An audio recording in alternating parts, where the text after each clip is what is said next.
Saglit lang guys, saglit lang.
Adidas 25, that's good.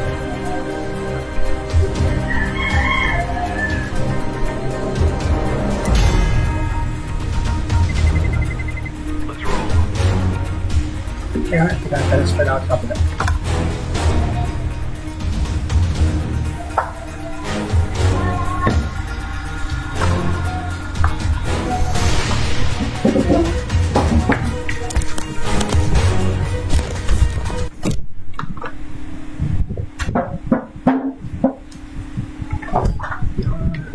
So okay, marami po trip sa likod.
Friends.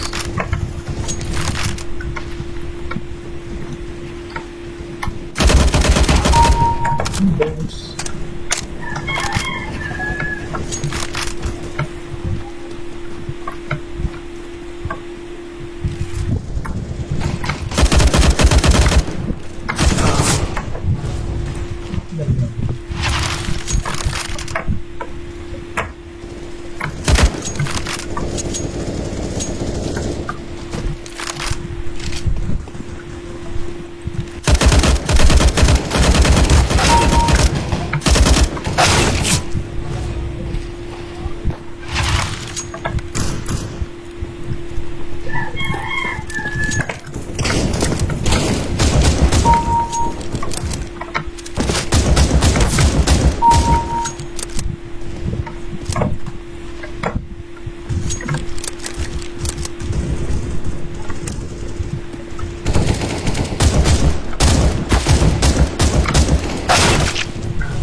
Invite lang, invite.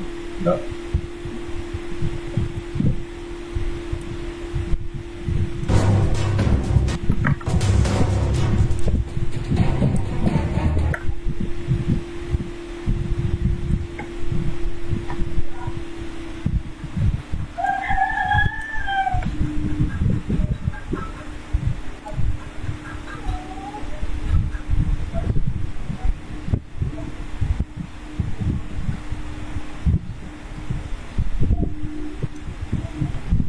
Invite lang tayo.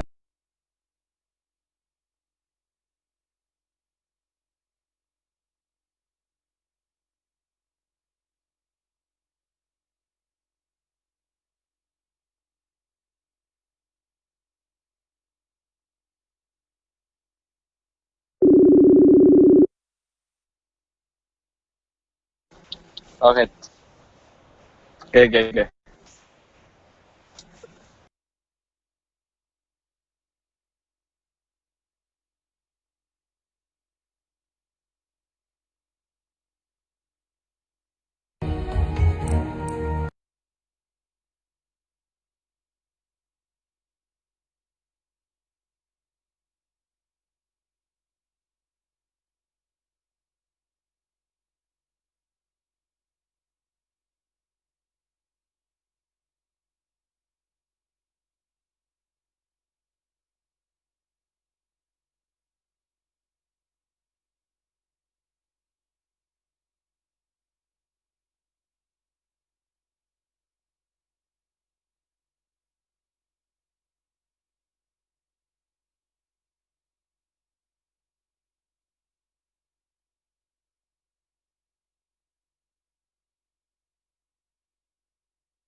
Let's roll.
Weak.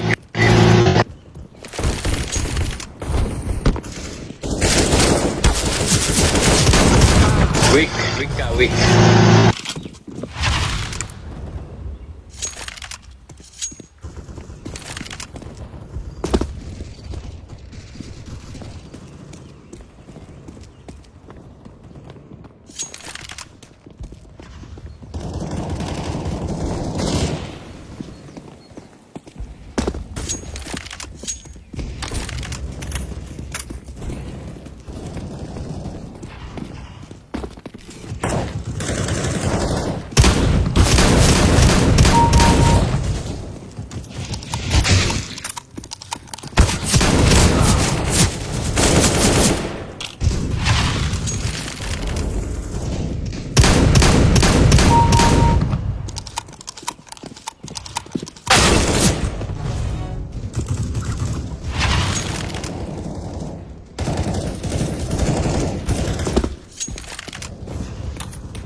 Lag ako bro, lag.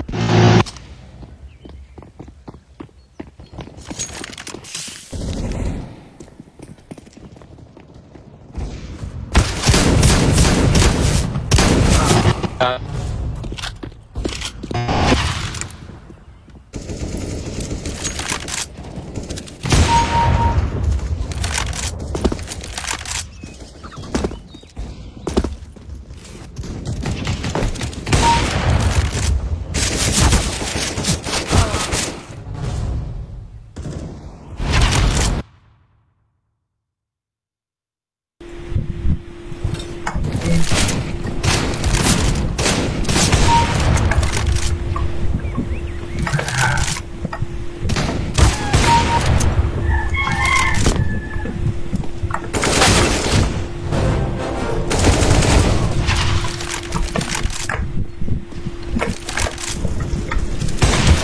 Bob. Walang yara. Ay, ko pala yun.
Haley.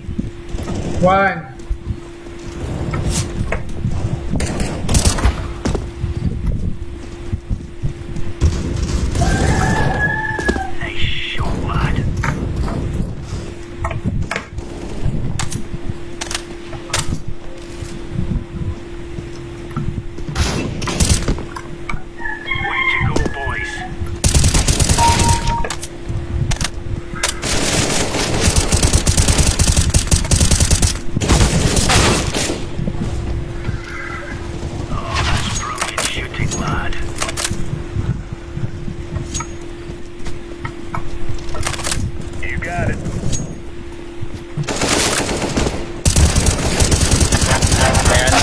laro. Tayo kumataas ng Windows update. Ah, sige, sige, sige.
What the?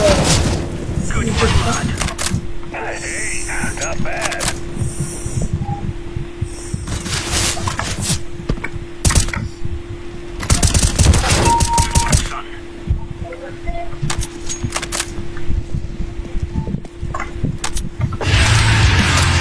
Later mo, nasagip lang.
Deathmatch.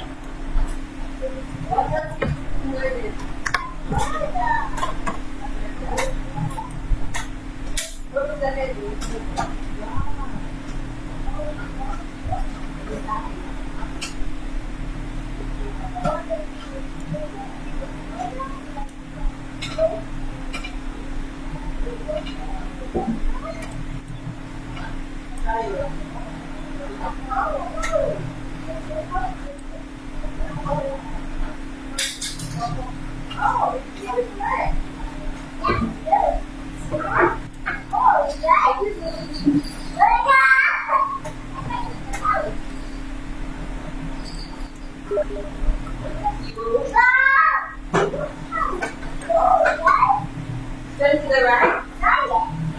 Turn to the right. Turn to the left. Turn to the left. Turn to the right.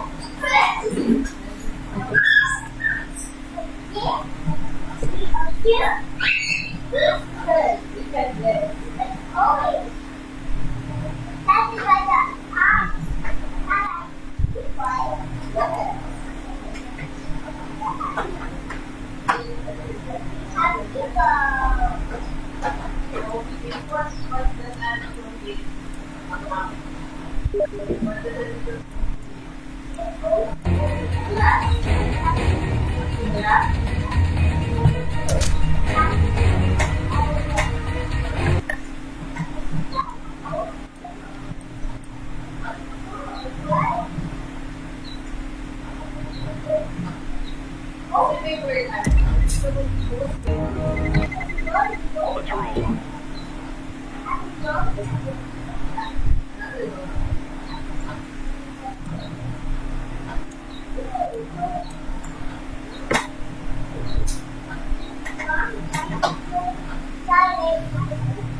I'm using the yes, it would be like this. You search the floor because good job, baby. Yeah, so that's why I'm clean it and clean it. Thank you for your time. Bye. Bye. Bye. No, no more.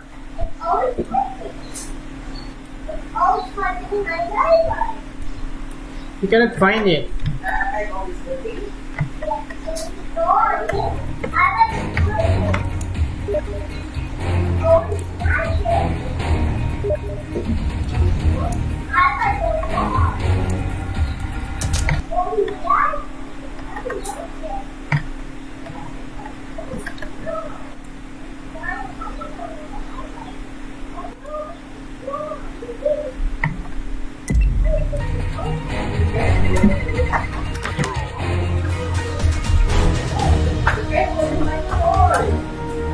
Really? Really?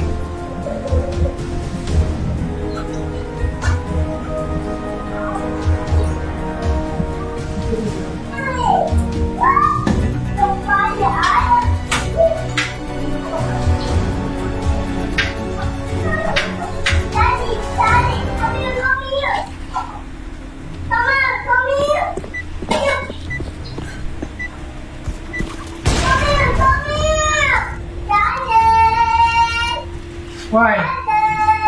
Why?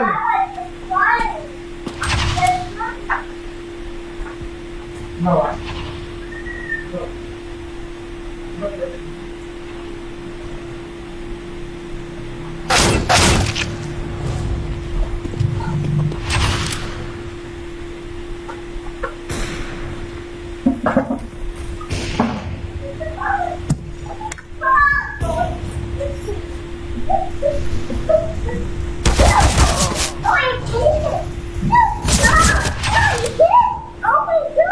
Oh, I will give you the iPad. Behave, ah.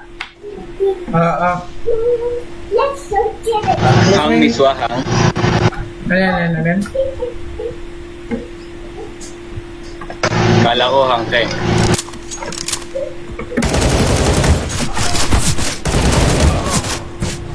Hindi. Nasikaso. Buti yung chikiting ko.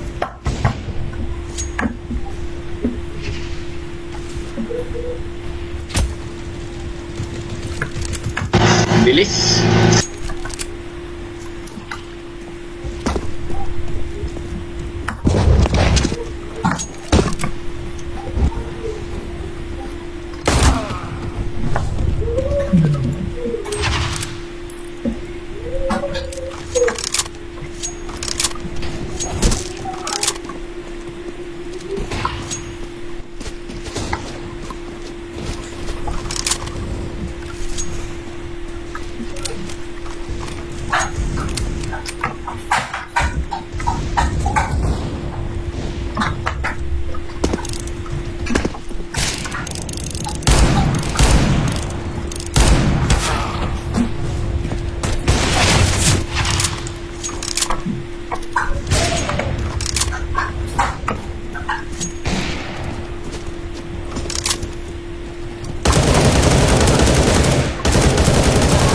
You're on your own now.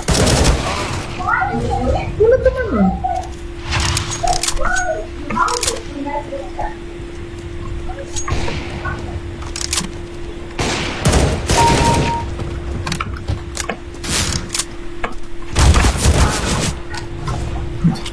Parang adbot, ah.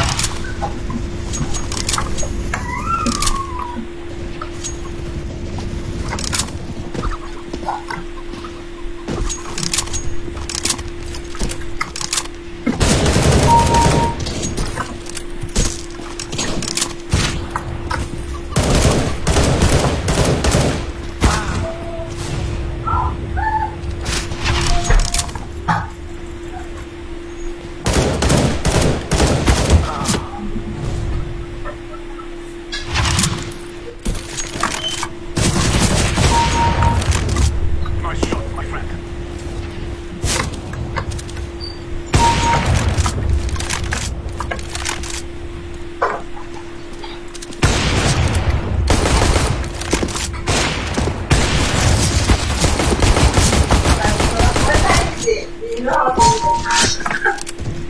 Weak. Do you know how to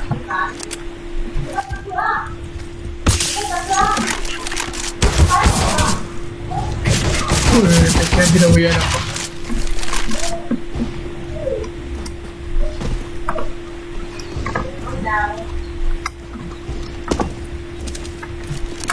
Bilis ng yan.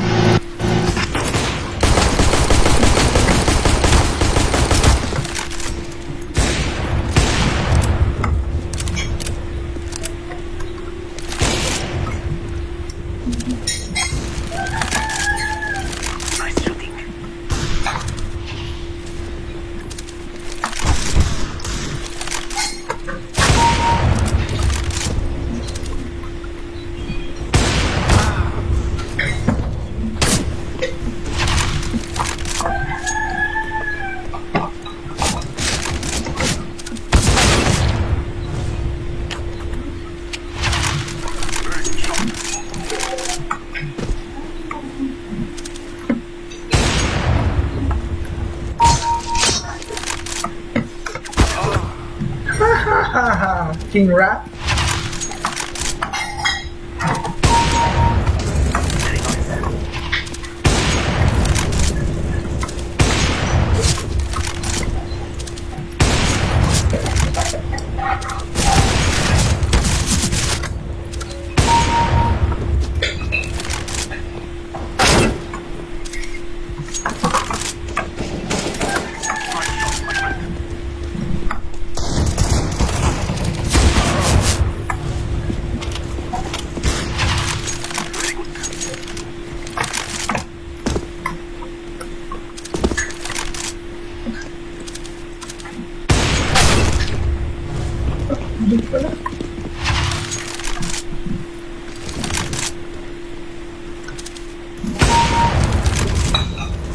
Lakas.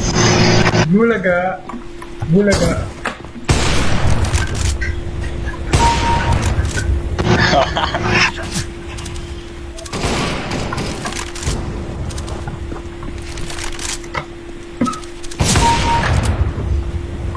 Bulaga.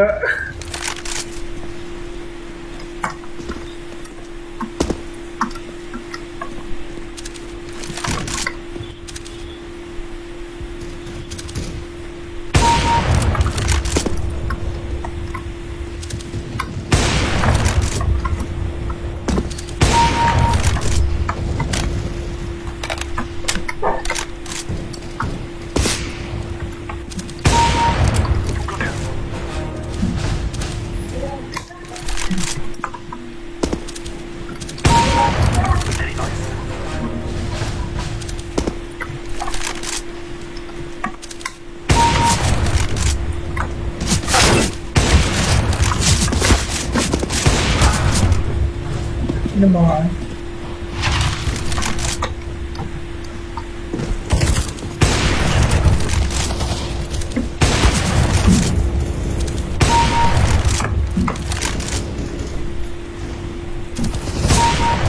Bilis mo umangat ba?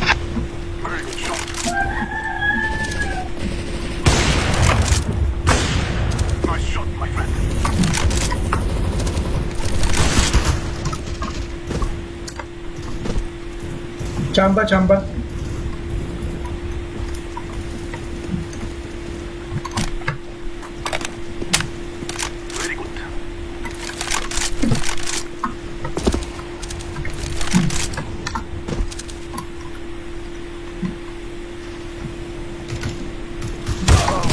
Nalangyang eh.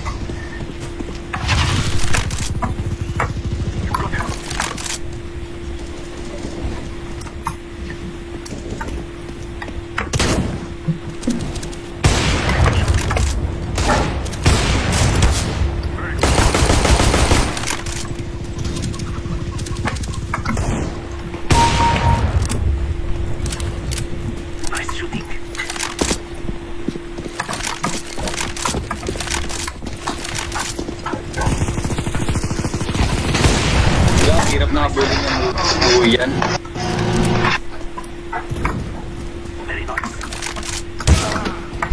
Oo, syempre alam na yan. Tama.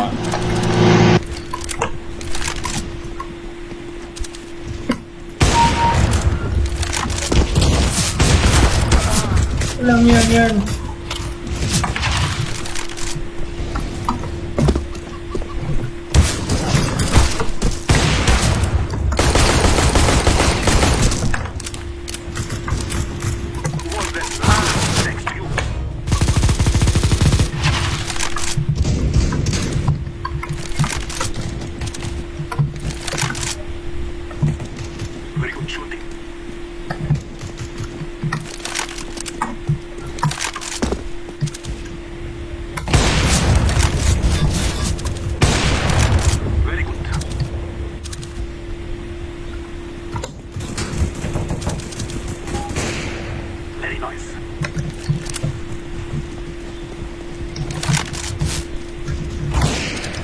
Nice.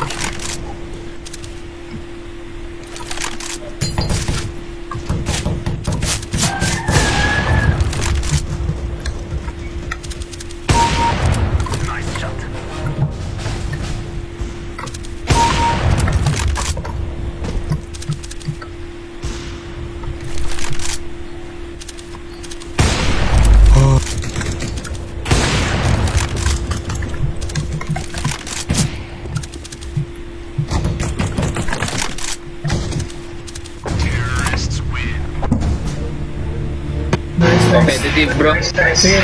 Competitive.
between himself and Zilkenberg or Machine.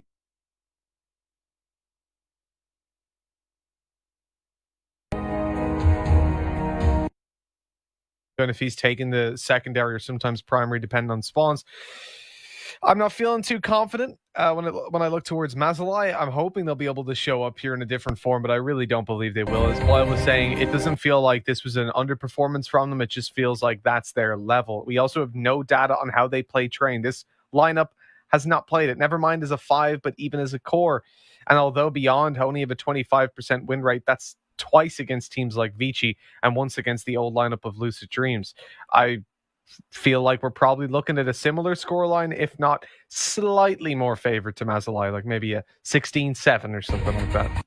Well, what's still rough is the fact that because Mazalai chose the map, that means Beyond's probably taking CT side, right? Yeah. So that means you're going to be having to fight against the double ops if they want to go for it. You'll be fighting an already uphill battle off the bat. But the one upside is teams have typically looked better on the T side over the course of this last day and a half. So maybe they can get a couple of rounds under their belt, maybe get to that like 5, 6, potentially 7 kind of scoreline. Maybe they're going to have a decent chance moving into CT side. But I say that, then I think about how Mirage, that was what, 12-3 when we saw Beyond start T side. Mm-hmm. So it's going to be a tough match no matter what. And Mazalai, like, it's, again, a big game for them. You play 9 matches in total, 9 best of 3. It's like for Vici, they will rarely, if ever, lose to any team in Asia if their name's not Tyloo. They're so consistent, except against Tyloo, who are the Kryptonite. And for Tyloo, it's like they will just keep beating Vici time and time and time again. But against almost any other random team in Asia, there is that one chance that they might get taken out. The flashbang is perfect, but oi, he should have got that kill, but Viva and Flying opening up B, and with that, they're just going to be holding that W button and just running in towards the B bomb. To Summers there, though. He's ready and waiting. He's going to go for the wide peak, gets Xiao Sage. The Flying with a quick trade. Flying goes flying in through the smoke as well, slightly unnecessary, and slowly will pick him off, making it a 2v2. Still a winnable retake if he just holds on. He's trying to go for the spray through the smoke. Won't prevent the bomb from getting planted.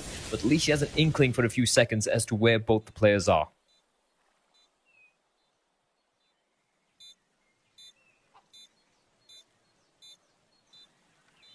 Well, 25 seconds left in this bomb timer.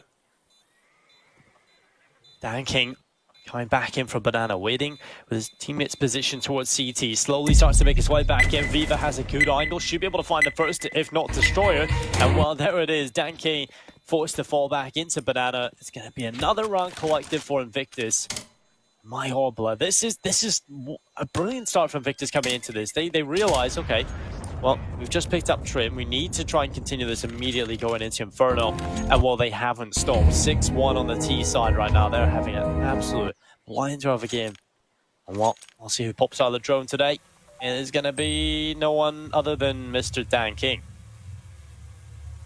Well, he has been a little quiet. Like we said, on Train, he had to be a little bit more impactful, considering it is Train and he is the AWPer.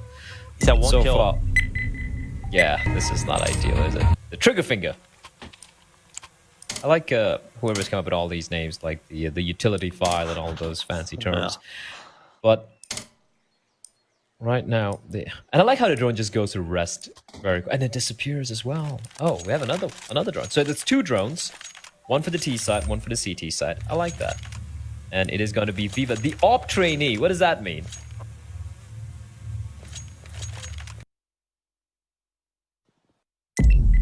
Another passive this time. Dan King on the bomb site with the AWP. He managed to carry over. Okay, somebody. Okay. Right down into middle. Finds one. Won't get away with his life. He actually nearly takes down two there from that peak. That could have been incredible. Still one kill. There's nothing. Now Dan King up towards top middle. He has an opportunity. There's the shot. Takes down outside gate. And now we've got ourselves a 3 versus 4. Man advantage in play here for Tai Lu. Oh, this position. How does somebody even find that window? I really don't know. He has so much time as well. You talked about. Yeah, it's just nuts, right? And he had so much time to just spot all of them, fall back for a bit, take his time, take the headshot, even gets a dink as well. I'm a little surprised why Invictus continued on the A-bomb side when they knew the way the AWP was. Because they knew the AWP was safe, and they knew the rest of them were probably pistols. Maybe the B-bomb side would have been better hit. But hey, a round is a round for Tai Lu, I guess. And a dual AWP system back in place. Somebody in Dan King. Rifles, quite a bit of utility as well. That was a massive, massive win for Tai Lu. Can they capitalize on it, though, is the question. They have some residual cash because of winning that eco round. But for Invictus, money's kind of low, actually. Some of these rounds have come down to the 2v1s, the 2v2s, and the 2v3s.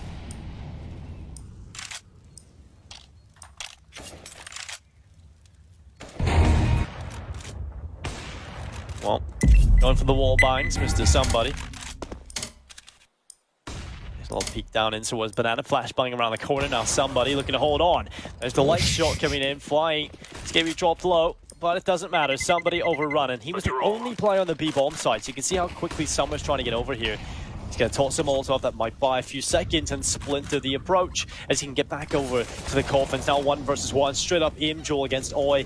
And well, Oi doesn't take his opportunity. Summer finds that kill. And now we're back into a 4 versus 4. I just find it so... Ooh, nice shot there from Flying, but re-peeks out, 3v3. This is a doable retake. However, if I'm Tom, just holding onto your weapons here, and Xiaosage in the smoke. Attacker right behind him. It's just a waiting game right now. Is Attacker going to be expecting this? Waiting for the smoke to dissipate. The both of them are there, and it's Xiaosage. He doesn't spot a second player as Summer gets the kill. Now it's Destroyer and Viva. And Viva is going to show his presence. Flashbang is brilliant, and Destroyer even saving his teammate there. 7-2. And like you pointed out, when you're playing...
Send bomb, send bomb.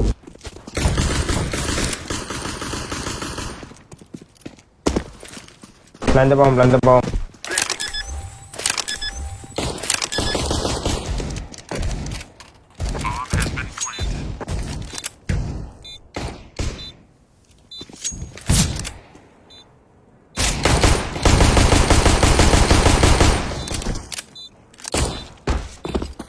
Okay, okay.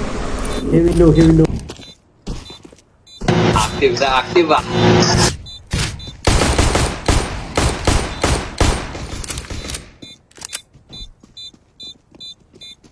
Run, run, run, run.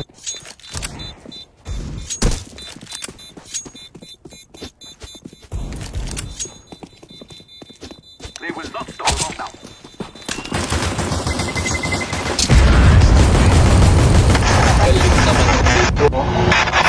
Nice one.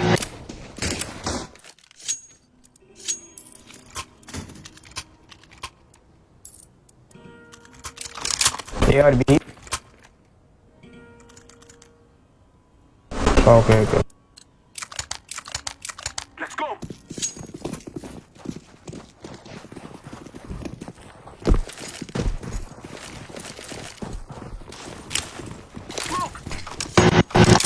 Throwing a flashbang. Okay, okay.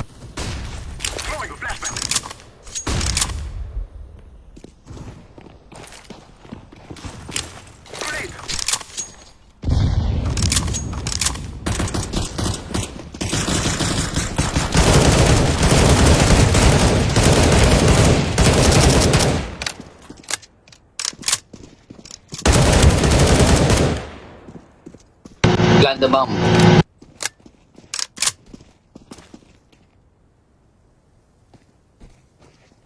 Plant the plant.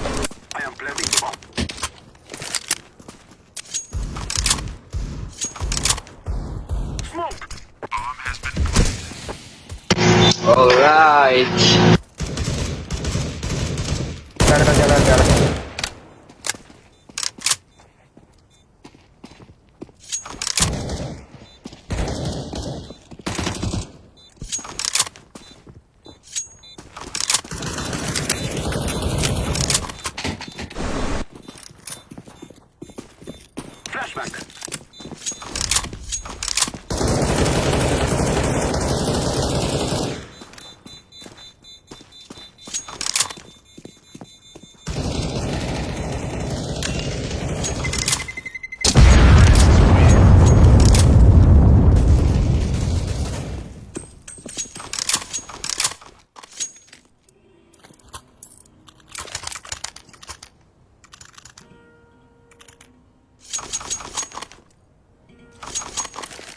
Bomber call.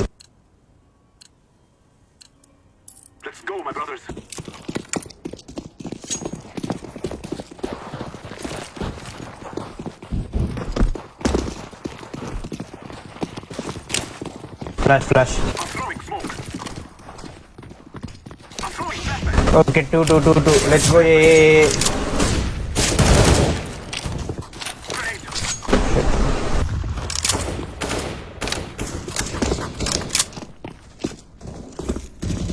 Shit. One back, one behind. Behind. Behind.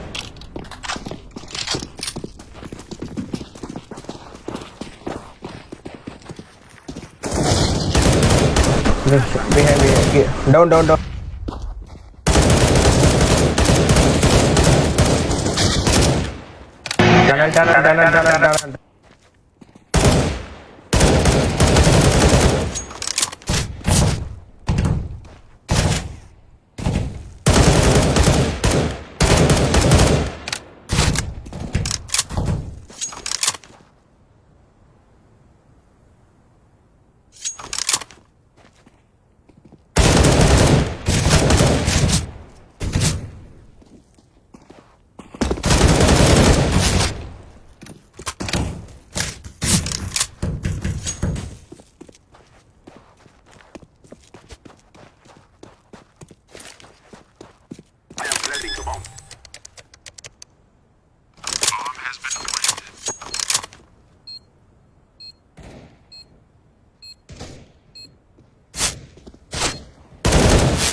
Nice! Wow!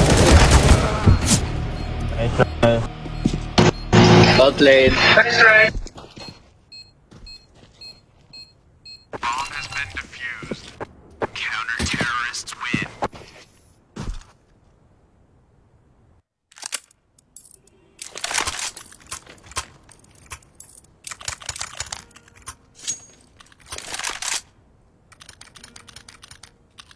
A or B? Go.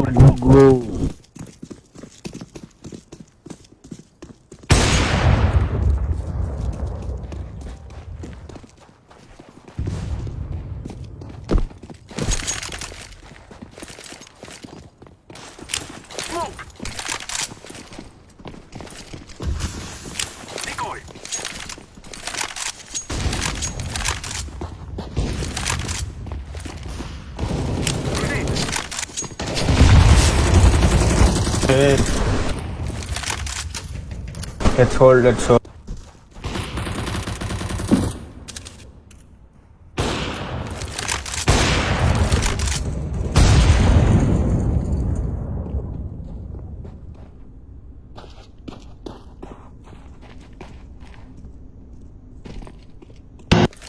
Stop.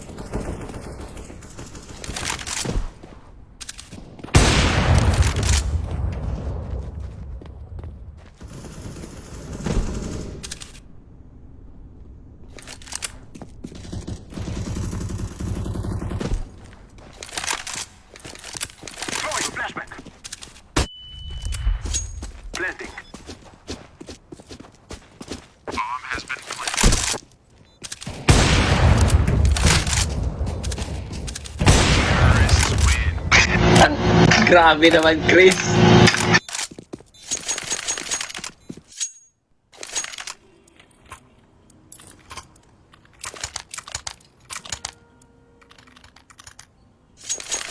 Rush A. They shall regret this day.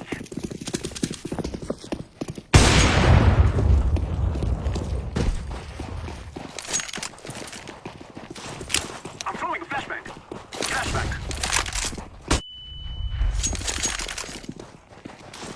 Go. I'm throwing smoke.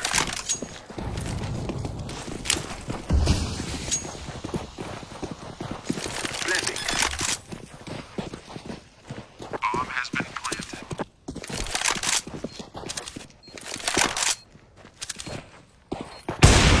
I'm throwing a grenade.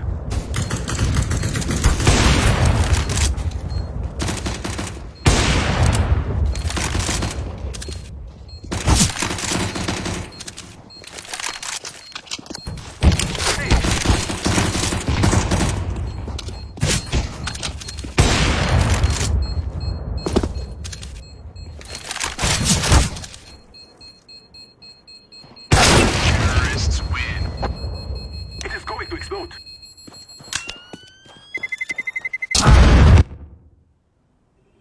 Inaabot.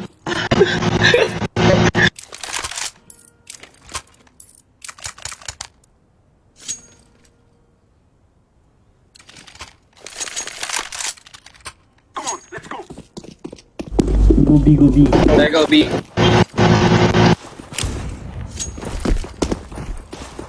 Smoke. Throwing a flashbang.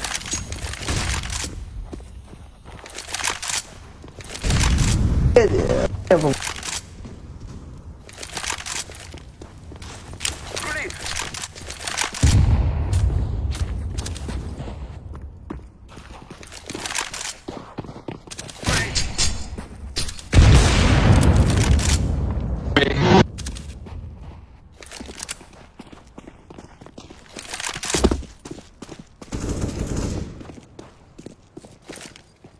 I am planting the bomb. Bomb has been planted.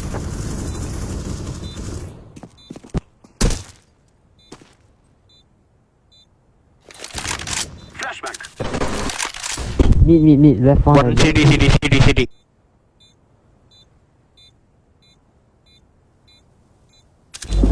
Here, window and door. I'm throwing a flashbang.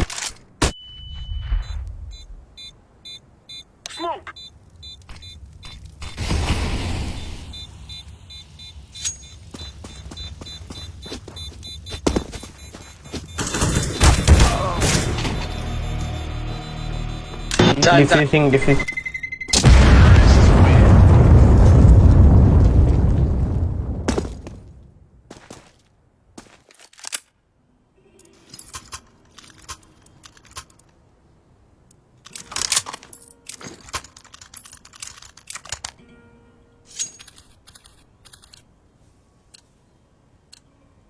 Let's go. Flash.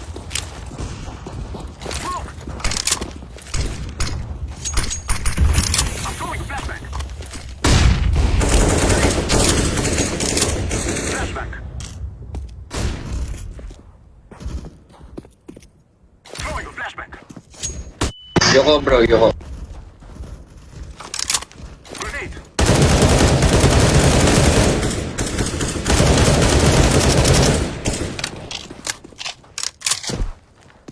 I am planting the bomb. Bomb has been planted.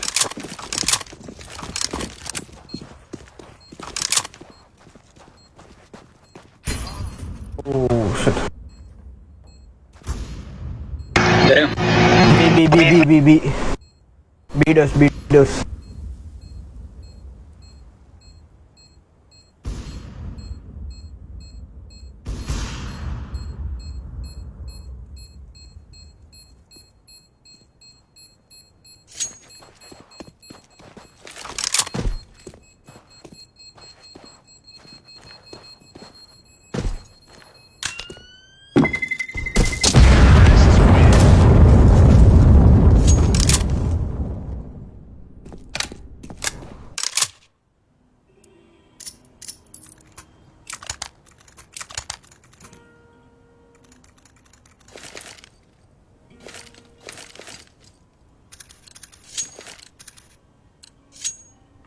Feed the mercenaries. I'm throwing smoke.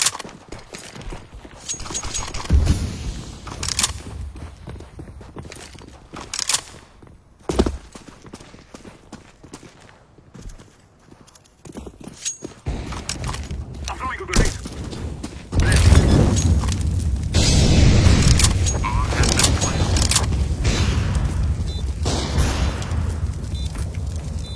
Throwing fire.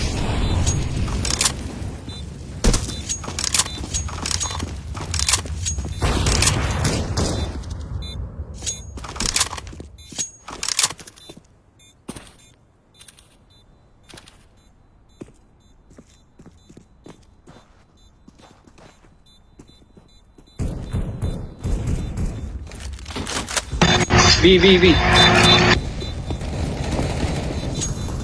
Run. We are going to do this.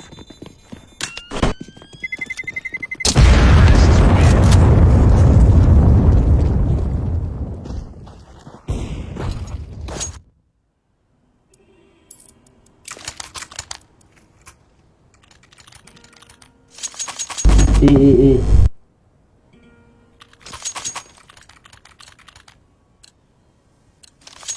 We must move.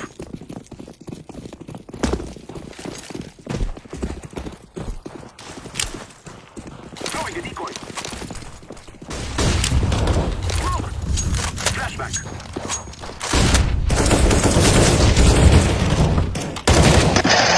Lower tunnel.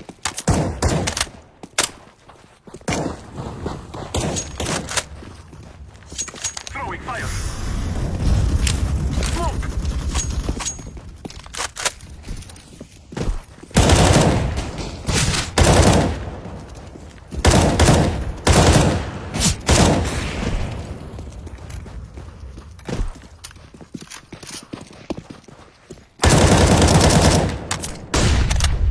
Bomb has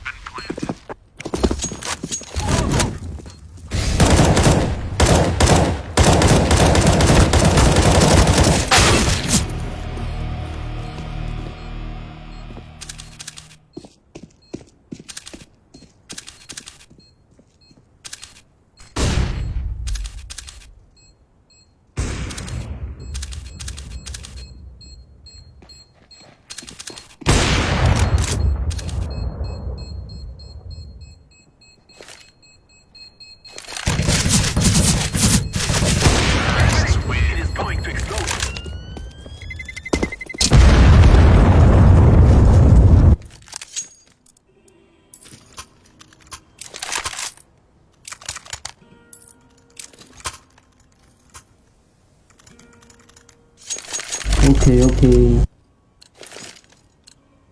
We shall rule the day. I'm throwing smoke. Grenade. Throwing a flashback. Smoke.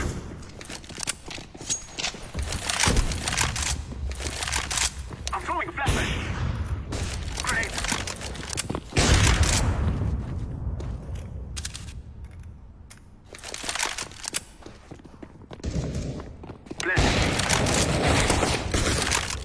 Bomb has been planted.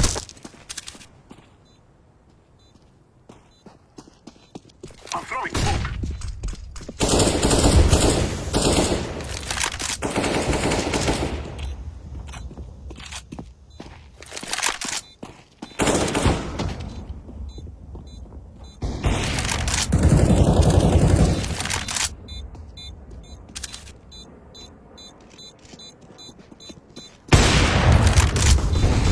Terrorists win.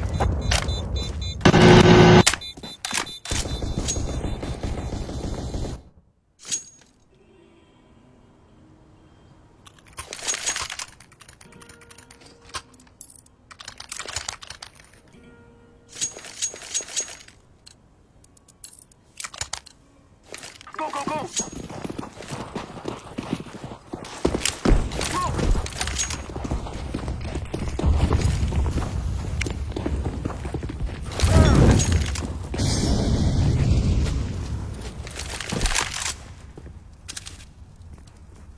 I'm throwing a grenade.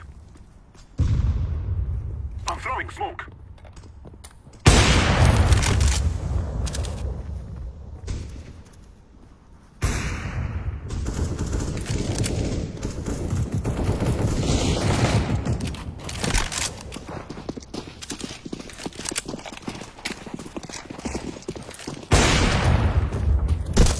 Planting the bomb. Bomb has been planted.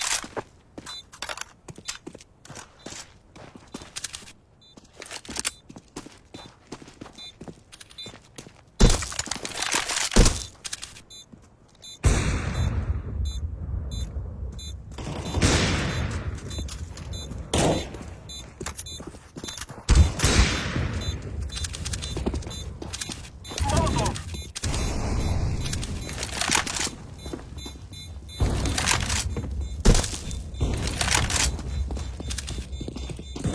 Throwing a flashback. They will not stop the bomb now. Terrorists win.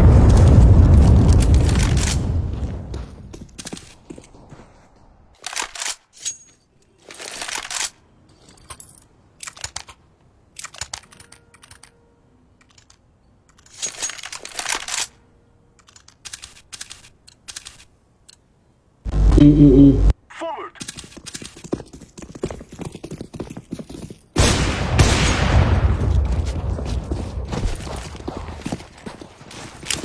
Smoke! Flashback! I'm throwing flashback! Grenade!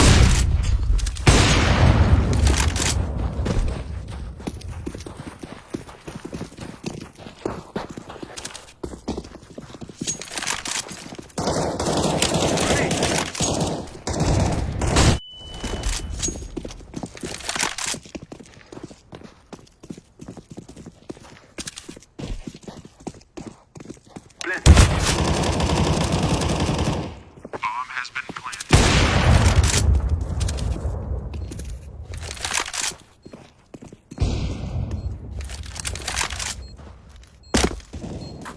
Terrorists win.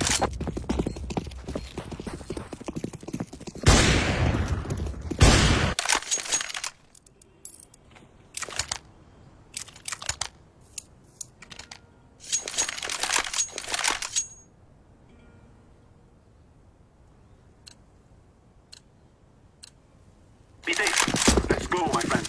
A or B? I'm throwing a flashback.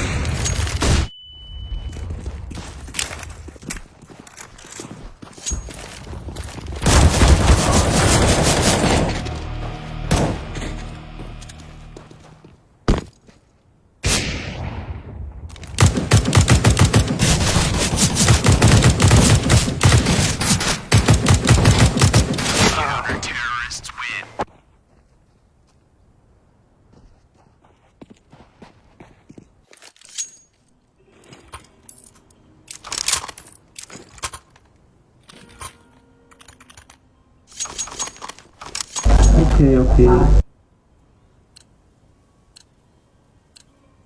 Let's go.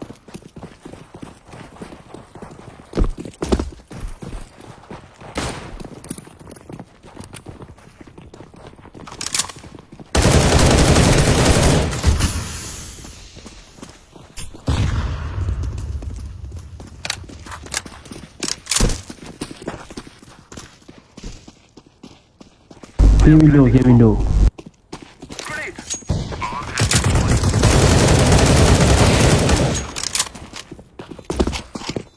I will take tunnel.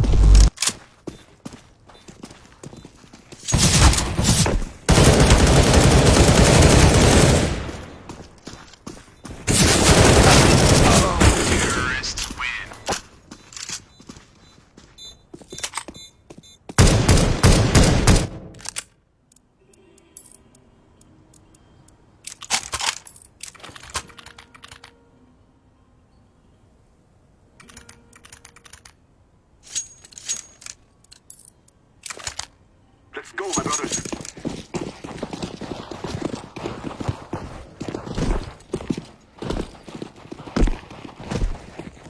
Throwing a flashback. Smoke.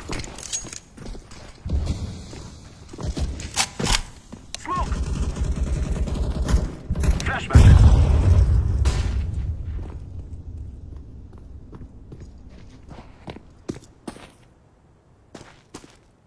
Okay, sige, sige.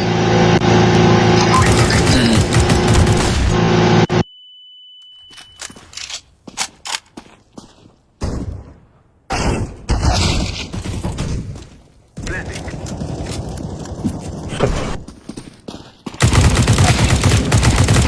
Terrorists win.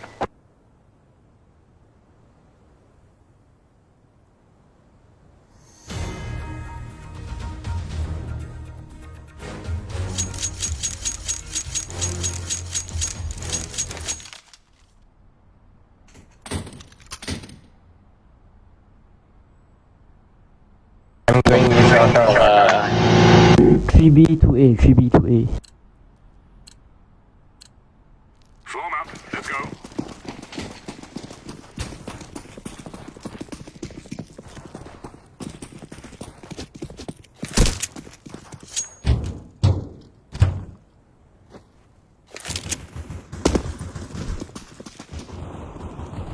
One shot.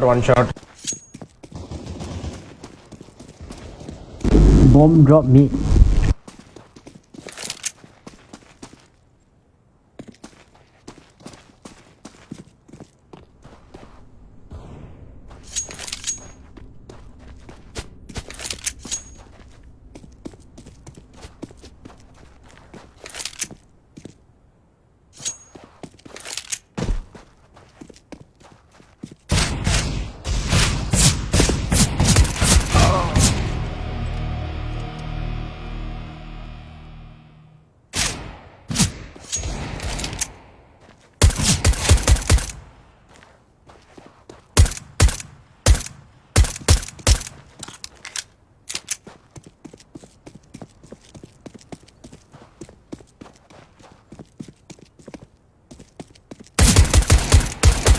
Terrorists win.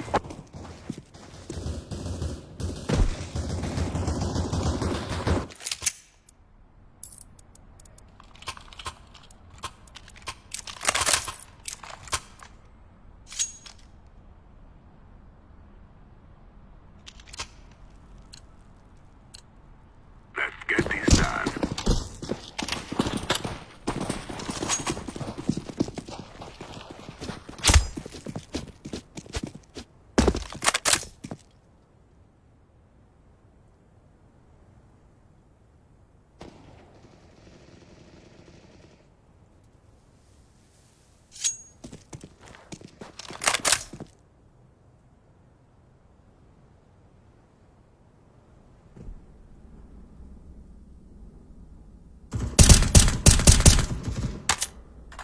One mid up.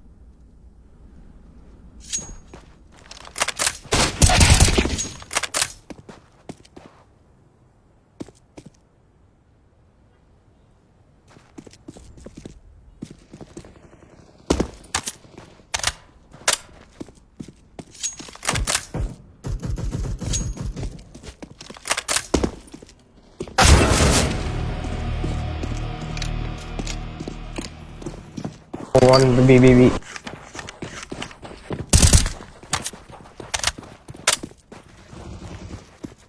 Near tunnel.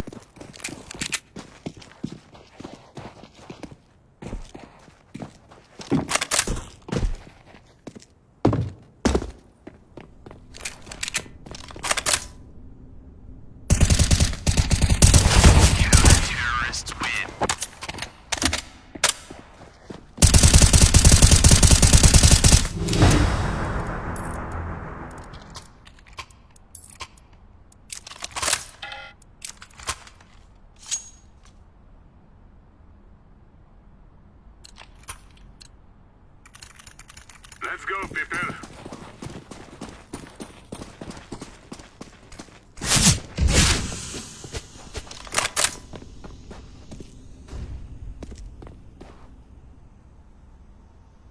Throwing a grenade.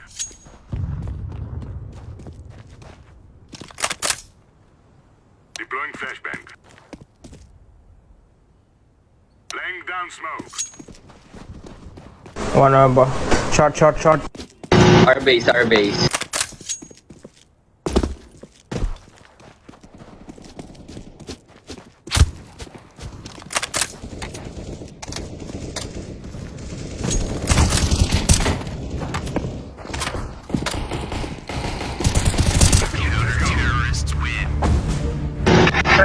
Nice one, guys. Good game.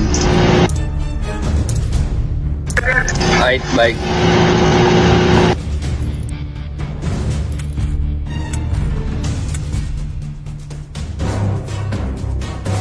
Dalawa na bato. Wala ka pang rango? Kaya pre.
Okay guys, so load muna tayo live streaming, okay?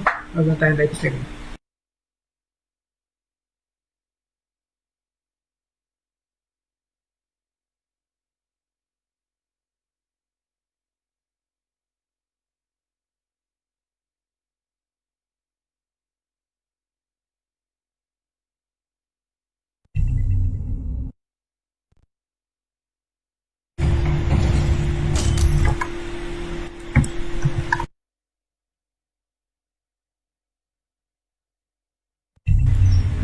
Okay, ito na.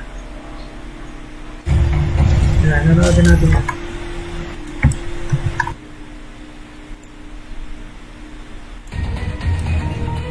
Load ko yung na to. Pushing natin to. Pushing din natin to.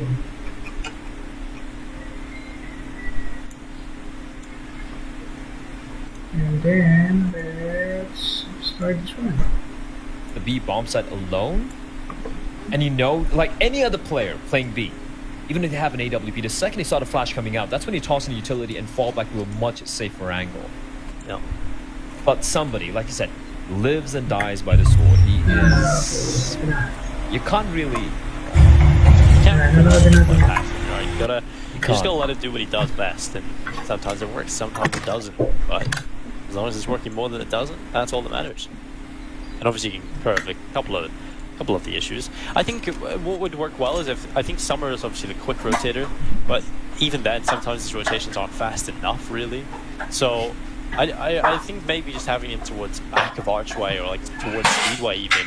Like you can go quickly towards that A-bomb side if they do go A, but also you're available if somebody goes down alone. So it comes down to a different way you can approach that. You can certainly leave the player with Banana alone, but they don't really have Banana control when they left him there. It's just kind of, well, you're solo B and that's it. There's no control whatsoever, so they can just take full top Banana control, and immediately 3 people are on his position. So it can be very, very difficult to hold on in that respect. And well, pressure not really working out for Dan King. Goes down again. Oh, God, this is such a bad start for Tyloo. They're trying to get aggressive, and every kill is just going in favor of Invictus. This is absolute awful from Tyloo. What do you even do to that? Like, just the openings. They have 3 at B, and then they just lose the A bomb side, just like that. Now, Invictus don't know. They know there's another player towards B, but they're completely unaware there's no one at A bomb side right now. So, we do have Shirasagi just holding the line, making sure no CT doesn't push out towards mid. And I feel like even Invictus, they have an idea of how Ty would like to play somebody, right? Somebody is that soul player. He's a guy who is so unpredictable that it's very hard to keep a partner with him. Like, he has to do all these things on his own. So it's almost like the moment they get a pick onto him towards B or whatever, they're like, yeah, the site's empty. There can't be anyone else. And it seems like it feels like they have the read on how Ty would like to play somebody, at least at the moment, considering how often they play against each other, considering I'm sure that they scrim against each other all the time as well. 8-2 for Invictus. I did not believe... if you told me that this was going to be the scoreline with Invictus winning map 1 and this being 8-2 on map number 2, Denko, I'd ask you to shut up. Yeah, I mean, this was an expected result or scoreline at any point coming into the series. We expected Tyloo, okay, should be taking this series 2-0, but now they're in a position where they might potentially be losing the series 2-0, and that's definitely not what anybody was expecting coming into today. But then again, it is Tyloo, so it's always in the back of your head, right? It's the Asian Counter-Strike. Anybody can be anybody, it seems, for the most part. And Invictus, for me, like, it's not a huge overperformance either. They're looking like a good team. They're solid. They've had some quiet moments as well. So I think they're just a good Counter-Strike team, and it's good to see. Flying again, 11-7. The rest of the team kind of around that as well. You know, not too far. It's not a huge disparity. They're just playing well.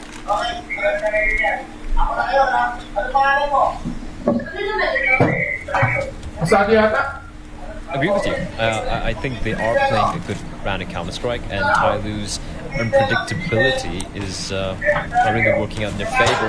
Missed shot from somebody, but he will recover, but he's very low. He's already fallen back. Just one nade, and he's done for, but he's going to stick around, wrapping up a couple of shots before he finally will be falling back towards Coffins. So at least the initial kill going the way of Tyloo. Some success. All the B, but does find slowly towards B. Was it even a wall bang? Looked like a wall bang. Look at him just aggressing on. He knows somebody's nearby. I don't think he's going to be expecting somebody towards the sandbags, considering how much damage he took. And somebody, it's all on him. 1v3 on a bomb site. It's got to find one quick trade for Moy. And now they know that bomb site has been compromised. Rotation coming in. Man advantage to Tyloo. They need to win this retake. On planet, man advantage in play for Tyloo coming into the retake, and like you said, it's a must-win for them. Flying is going to set back in behind Nubox. His teammate arrives in behind him as well. Double setup in behind Nubox, not really going to be expected. There's no Molotov either to clear this out. Oh, the timing could be awful here for Flying. He's going to peek down in towards CT, still finds a kill, swung though, but they're not going to be expecting Oi's position. They played this one well, now 1 versus 1. Oi looking for Dan King. He peeks out to the right side, Dan King runs him down, but Oi steps up. Big round coming in from Invictus. Really well played in that post plan. Yeah, and when it comes to these situations like the post plans of 2v2s, 3v3s, I feel like Invictus have looked the better team today so far.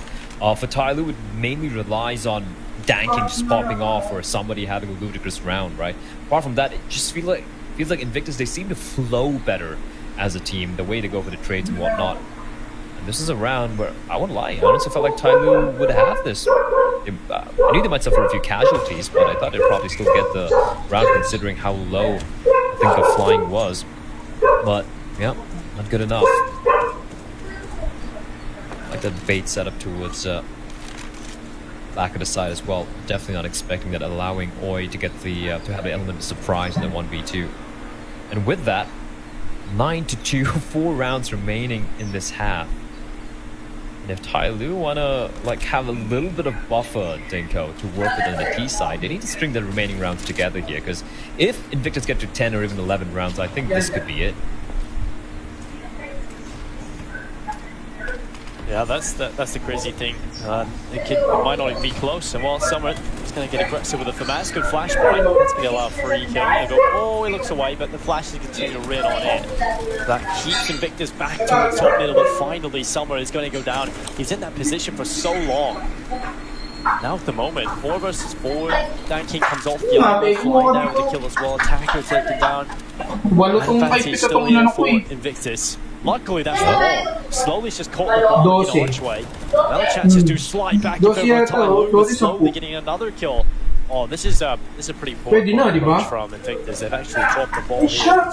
Smoke goes down, they pick up the bomb, they get out of it with the bomb on their back, so they can get back towards the site. The issue is somebody. He's going to be off towards short. Flying needs to be careful around this corner. He read that perfectly. He knew what somebody's going to do there. Oh. Shot lands as well.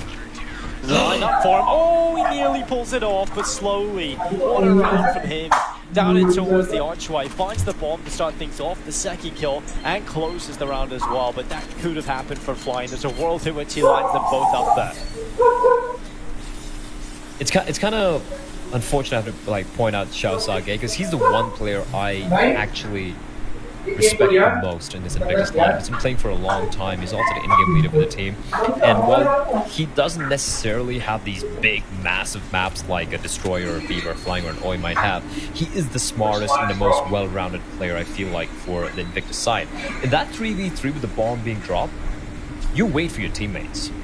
You wait for your teammates to use the utility instead of just going for the dry peek against slowly. And I feel like that was the mistake made by Xiao Sage, which teammates there.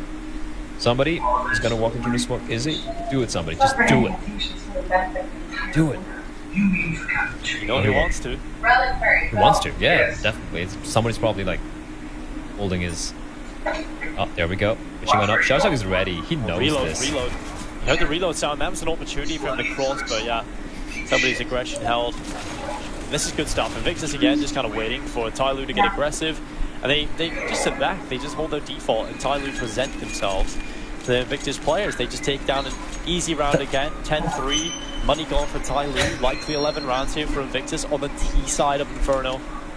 What is happening, Blair? Can I just point out that that was a buy round? That they Tyloo won the previous round. Oh yeah, it was, yeah. And everyone dies with Invictus not even showing themselves. Invictus had no control towards top mid, they didn't push apps, they didn't push banana. They killed every one of Tyloo at mid. Because Tyloo were like, yes, time for us to aggress. But it wasn't like aggressing together as a team. It was one by one, just going for the individual duels, hoping to catch someone off guard. And well played by Invictus. They just read that like an open book, and shredded it, and flushed it down the toilet. Well, 4 versus 4 immediately. Destroyer does get the opening, but Attacker's immediately there with a reply. But Dan King in the open towards long. He's going to go away from the round. The man advantage collected for Invictus. And this is definitely a round you see Invictus taking rather quickly. They just need to be methodical in their approach. So again, it goes around the corner, but it's somebody with a CZ finding one. Although Viva and Oi clean up the rest. It's 11 rounds for Invictus. Last round of the half coming right up. If Invictus posts 12, it's done. I honestly see no way in which Tyloo can pull this back.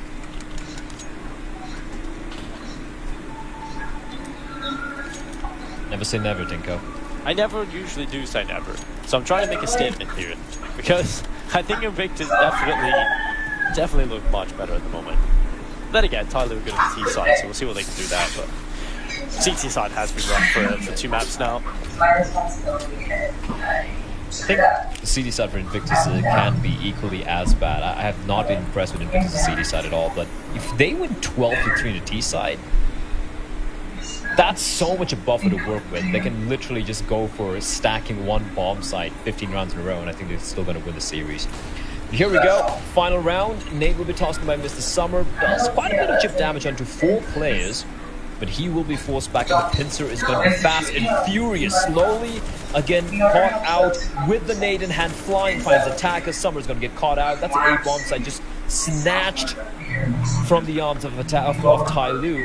Pretty much like snatching candy from a baby. That looks so easy for Invictus, and somebody's going to be left in a 1v5 and flying. What a peak there to finish off the job. 12-3 for Invictus on the T side and flying. I mean, if they win this map right here, he has to be the MVP of the series. Oh yeah, for sure. I think he's making a statement for himself already in terms of, even if it went on to be a loss here on Inferno, which I really don't see that happening, then Flying's still up there as one of the top players the entire series. So he's so impressive. I've really been impressed for him. I pointed him out yesterday within, I think, the first map. He was looking good. I think he was a little quieter in Inferno yesterday than the other two maps, but I definitely see some signs of life for him, and that's when he really struck fire and he started looking real good towards the end of that best of 3 recast yesterday. 12-3 now though, looking for this pits around win. Tyler desperately need it. Destroyer sits back, looks for the kills. It's Flying and Destroyer finding the headshots, but Summer at least available to pull it back, but it's only the 3 kills, luckily a 2v2. Now somebody coming back from Banana wants to go over towards A. Currently Flying is over here with a USP, and he's been brilliant in the pits rounds, and they jump around the corner. 2 players looking behind Adam, and there it is. Flying finds them all. They come around the corner. He handles it well. 13-3, pits round picked up from Victus. And no money for Tyler. I think that was pretty much almost the final nail in the coffin here for Tyler. And it's crazy how one-sided this series, this particular map has been. Like, going to train, we're like, okay, you know, Invictus kind of wanted to come back the second half. Tyler almost closing it out, almost to get to overtime, but it was much more close contested, right? A fair bit of mistakes being made by both teams. We saw some huge individual plays from both sides, especially Flying being phenomenal, but this has just been a beating and a half by Invictus, completely dominating Tai Lu. Where was the Tai Lu I saw in the Pro League qualifiers? Like, this is so weird. Just trying to wrap my head around like how bad this Inferno side has been from Tai Lu. Just aggression, lack of respect perhaps. And Invictus are, well, they're punishing them for it.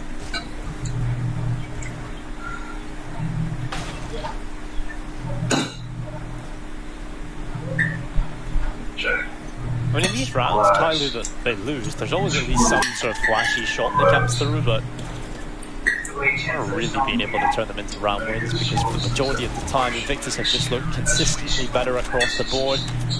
14-3. I mean, this isn't the Tyler we know, right? This isn't the Tyler that are able to pick it up in terms of their performance capable on this roster. They're looking rough, I have to say. Like, a few of the players right now are not doing really what they should. Tanking has been so quiet. He's attempted so much aggression, it hasn't worked in either of these maps. We've seen Attacker be quiet in Inferno. This isn't the Tyler that they're capable of being. That statement I agree with.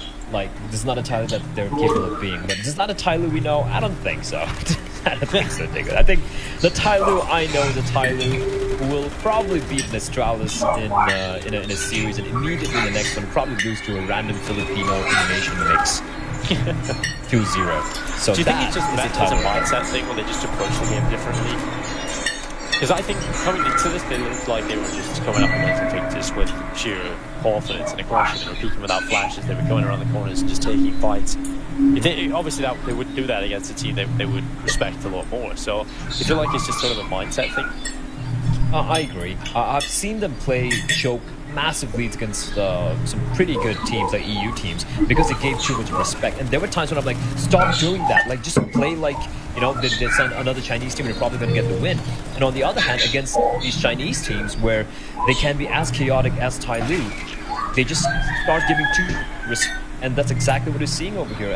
And it's Tai Lu. Like, Vici, like I said, they can pretty much beat any team in Asia apart from Tai Lu, while Tai Lu can lose to any team in Asia apart from Vici. It is wild. And what does Mr. Drone have for us right now? Flying. Let's go Knives instead. I haven't seen that one, and that is good. Well, wasted bullets, 79.6%. I mean, a lot of these stats are actually quite negative. The one thing that's a positive, I love the Invictus jacket. I think it's awesome looking. I would love the Victor's jacket, really. The bomber jacket looks kind of cool. Yeah, we're really seeing you wear jackets at Viva. Those is a player there. Flashbang is good, but slowly, with 2 quick kills, at least the trade does go the way. Shaosage finds 2. Well, Destroyer. Wait, what? Okay. Well, it's a 3 versus 2, just like that. Tyloo have the advantage. Dan King able to find the kill. Now Summer looking to emerge from the apartments. Which pit he will look. Oil towards short probably. Summer starts to walk forward, but it's not whether or not he can find this kill. He has to clear the pit already, and once he realizes that is clear, the rest of his team can move up. Oi, aggressive. That's somebody down in towards the ramp. He has the bomb. Somebody finds 1 kill and a second, of course. Somebody is in that weird position where he's left alone with the bomb down towards the T-stack. If he goes down, then obviously it's a huge issue for Tyloo, but finding that kill definitely allows Tyloo to win that round there. So good stuff from somebody. 15-4, Invictus Gaming, while they were looking for just 1 more round, but it won't be coming in previous round. It probably won't be coming up here. But then again, they do have Deagle, so who knows what. I think, yeah, who knows is good. And this is going to be the first loss for Tyloo in the month of June. They have been flawless so far. Like, I think they beat Beyond 2-0, they beat BG 2-1, they beat BG again 3-2, then they beat Invictus 2-0 and BG again 2-0 and 2-0. So they've been looking very good, but mainly against BG, who they've faced 4 times in 1 month. I looked at Tyloo's last 5 matches they played, and 4 of them were BG. Yeah, it sounds like a love affair at this point in time. Like, but also, like in May, they lost to BTRG, a team that they had no business losing against, but they lost to them. They also lost to Tiger for the for the RMR final. So they're a team with the highest of highs and probably some of the lowest of lows when it comes to Asian CS, and I guess that's why everyone kind of likes Tyloo, because of how absolutely unpredictable and fun they are to watch. But at the same time, I have lost half my hair watching them play Counter-Strike. That's half your hair, blood then. I had very thick, luscious locks. And then Tyloo had. I don't even know who it was. Right down to your ass. It was. There's a story. Not right now. I shall bring it up another day. We'll save that one. Blair is luscious locks right down to his ass. And what? 15-5. We're looking for another round here for Tyloo. It's Dan King with a 4K. Pads those stats a little bit. On to 11 kills. 15-6. Tyloo, another opportunity here to make this scoreline look much more respectable. This could have been 16-3, but luckily they get a few more rounds on the board here. And now Invictus, they have got the buy coming back in. Now, can they close it here? They've got the AUG-4 Destroyer, they've got the M4s, the AUG can play, the utility available. This is good die time now for Tyloo. They have to be flawless to pull it to overtime, and that just doesn't really seem like a feasible thing. But we'll see. They can do it. Tyloo every round that matters. And we'll see what they can do now as Summer goes aggressive up towards Tall Banana. He's not going to find success, instead forced away by the utility.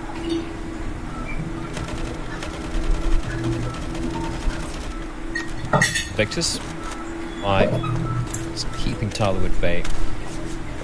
Ooh, I like the regression from Tyloo though. And Shaosage, is he going to fall on back? Even Shaosage lucky not to take much or any damage at all. Now, just the 1 smoke remaining for Shaosage. He has a flashbang. Beats B. We have Flying rotating over towards the bomb site, so I think Flying might just get boosted up, or we're just going to boost up Shaosage. There's a flower pot. I'm just curious about somebody's position towards Apt. He's trying to sell something. In fact, he's going to get the kill onto Oi, and he's looking for more. And with that, Destroyer finds somebody with a no-scope nonetheless. And with that, you can see the bomb now making its way towards B, but they won't be expecting this tactic. 3 player, 3 CTs waiting. They have the utility, they have the time, but they might just be walking into the trap here.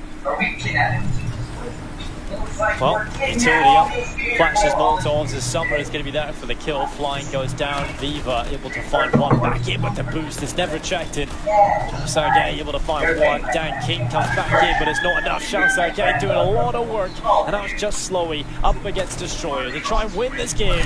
And well, it's slowly, the smoke fades, reveals Destroyer, and the headshot is there. Tyloo with the 7th round, not done yet.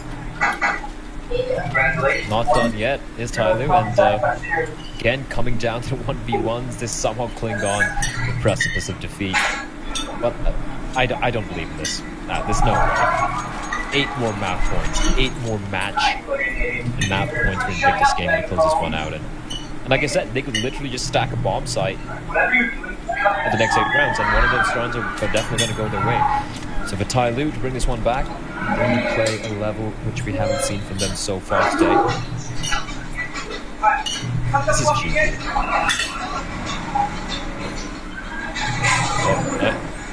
Attacker, waiting for the flames to dissipate. Hope he peeks wood slowly, but the Deagles. Okay, deleted. Viva finds a headshot and he uses a smoke. That is so ballsy though. Like, you have the utility, they're like, you know what, we're gonna get the kill, and then we're gonna throw a smokes, and then the Deagles didn't go. It's happening again. It's happening again. Just proves that it doesn't matter who they're up against. They can be the best team in the region. It can be anyone really that can take the damage against the Deagles, and Victor's just such a talented roster in that respect. It's somebody with the first kill though. Fly goes down, and maybe it's not done yet. Somebody and slowly finding the headshots back in. It's a 3 versus 3. Another Deagle headshot though, and it's Oi that gets rid of somebody. Big peek from Chao Sage, and he should have been able to find that.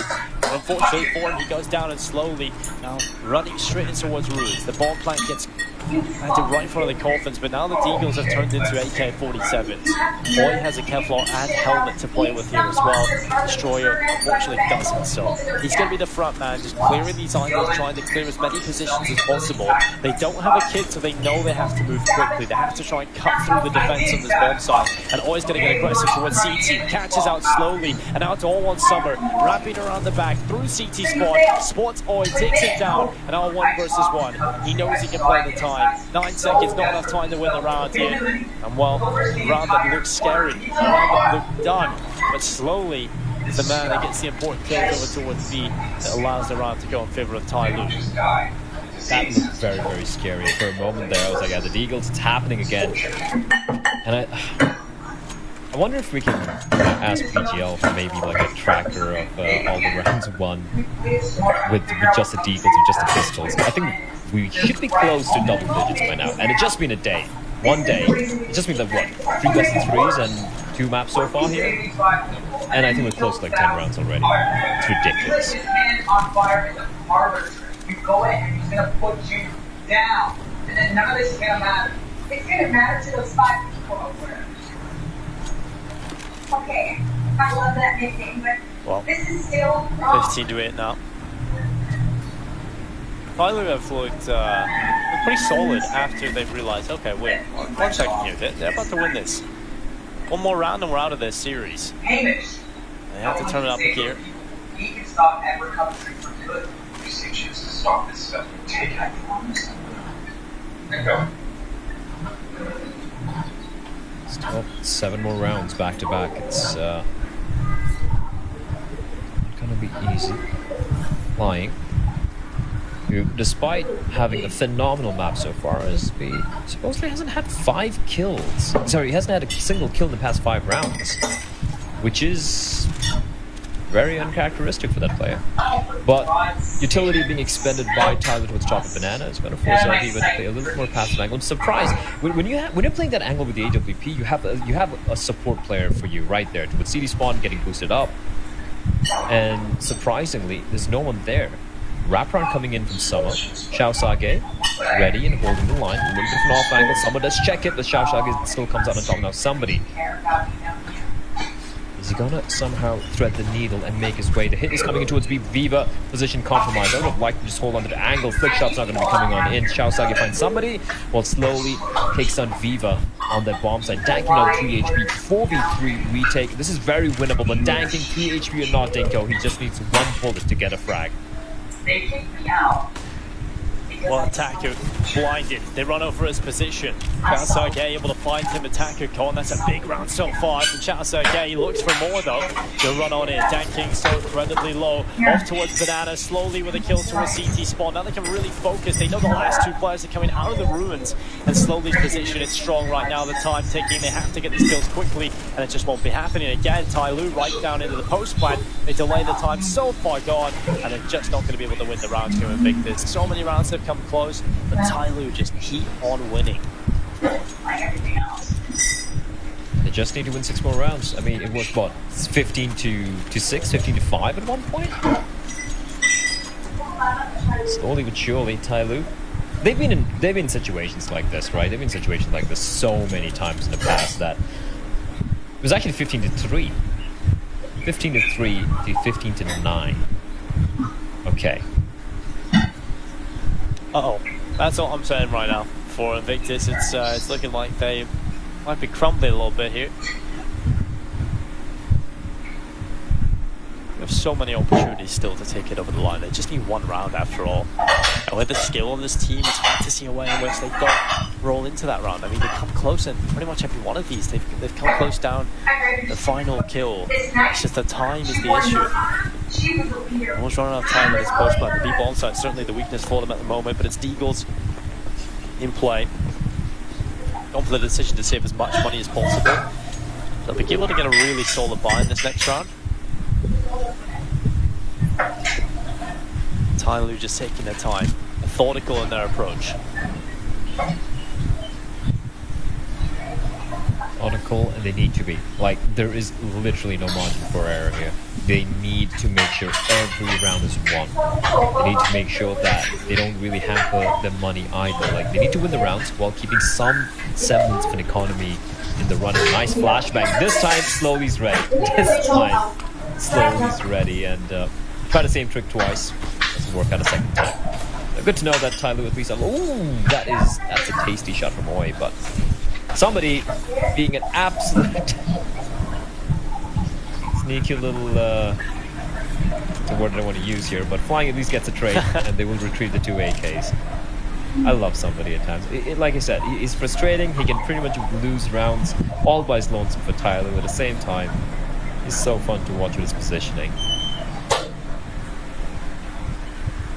I wonder how you call for somebody. It's like, somebody, I want you to go to the A-bomb side towards apps and do your thing.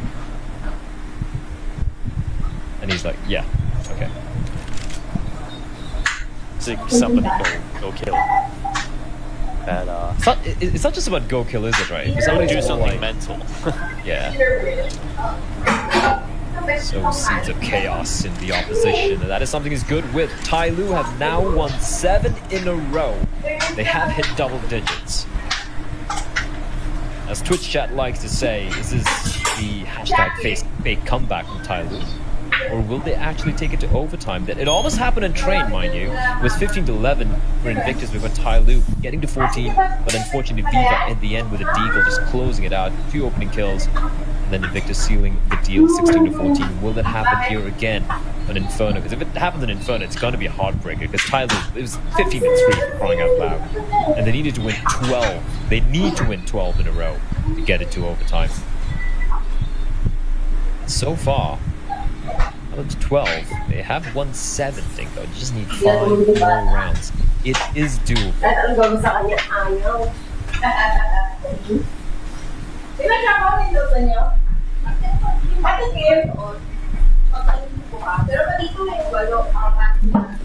Certainly is doable. Just a couple more rounds to pick up here for Tyloo. I didn't believe. I really didn't. I probably still don't. But opportunity is available. It's on to Invictus to see what they can do. They've got the full buy. They made the decision to go for the lower investment in the previous round to be able to afford this buy. They saved the 2 AKs into this round as well. A lot of the rounds that Tyloo have been able to pick up, they have been close. Flying has somewhat dropped off, has had a difficult time in getting kills. Now Tyloo starts to walk up through Banana. 4 players this way. That is the solo B-Horde. This time from Viva on his own. Smoke at the ready. That should buy a few extra seconds with a minute. 5 seconds on that clock. Magaling nagluto. As soon as he hears it, totally, oh well, Tyloo not gonna Ayan yung mga respect the smoke, instead just charge right through it. There's a big gap in the CT smoke, but Viva can't do anything. He realistically needs one kill there and then to fall back. But I'm really not a fan of the way both of these teams have been playing B. I really am. The solo players on the B bomb site, it's a huge issue for them. And now they're just going to tuck in deep in towards the bomb side, Tyloo. Is there a chance for Invictus? They're waiting for the rotation for the rest of the teammate, but a 5v5 retake on this B bomb site. Limited time now as well, only 20 seconds left. It's not looking great. You should just save here. Oh, Destroyer finds Summer though. Running out of time. Yeah, just fall on back flank. Do it. It's not worth it. Taking too long, and like you said, despite a couple of kills going the way. Ooh, nice spray from somebody there. I don't understand. Firstly, all 5 players came from CD spawn, and I don't know if you noticed somebody's position. He was playing towards T slope on that post plan. So for Tyloo, they could just concentrate all 4 of the players towards construction, the CD spawn area. Because they waited very, very, very passively. They got the 1 kill, and then they're like, all right, maybe now we can go for the retake. But there was no time. It just wasn't worth it. And with that, I would rather just save their weapons there and then just wait for this round. Instead, it's 15-11. Tyloo have broken the money once more. It's going to come down to the Deagles. Viva. This time he's got 3 players towards B, but it's on eco. Now, if only they had that on their buy rounds. But Viva, with a beautiful shot, finds Danking. Just deletes him from the server. He doesn't take any damage as well. Takes 1 point of damage, but he'll be okay with that. Finally a kill towards the B attack. Now that is exactly what you want to see. Actually another one here as well. Sergey coming around the corner. Attacker here alongside Slowy. Our Slowly has been the player that's actually won a lot of these rounds, important rounds for Tyloo to get them involved here. Yes, remember there was a round where the Eagles actually nearly toppled it, could have taken the win, but Slowly again finding the trade back on in. Viva goes down inside the bomb site, but flying. Okay, 3 kills picked up on the Deagle, and now it's all onto somebody. A 1 versus 2 up against the Deagles. Have Invictus done it, or will somebody save the day? Smoke goes down on the bomb site to cover off the plant. Somebody will buy himself a few extra seconds to get into a good position. Boy has a kit. Kevlar and an all. Destroyer with the Deagle. Look at this, somebody back it up in towards the roads. There's a player here close already. It's Destroyer with the Deagle. Somebody has a good angle. He can turn this into a series of 1 versus 1s. He spots the shadow, but it's the kill from Destroyer. And there it is, Invictus. They will take themselves the series win over Tyloo. What a start for this Invictus team. They played Tiger close. They could have taken them down yesterday. Now they take down the Titans in Tyloo. Yeah, Invictus, it looked like they were choking a little bit over there to come out in the end, they come out on top. You gotta give them credit for it, but Tyloo are disappointing them. They play good when they're down in the dumps. When they look like they're going to be losing out, they play good, but then when they start things off, it's just so many iffy moments from Tyloo. I'm not very convinced with this.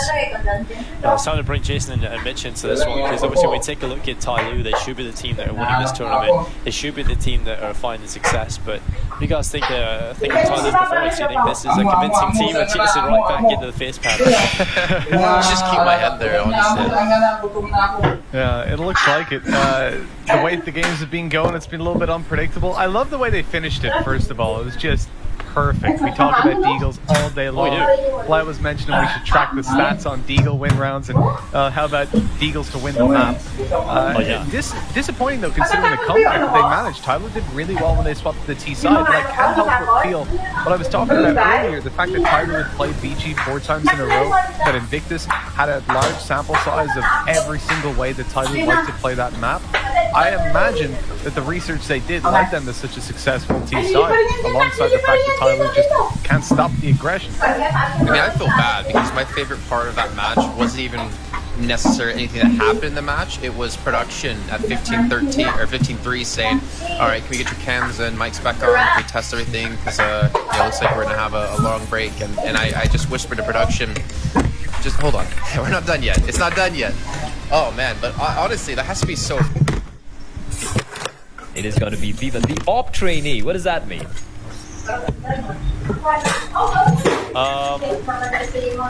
I guess it means that he's not quite fantastic.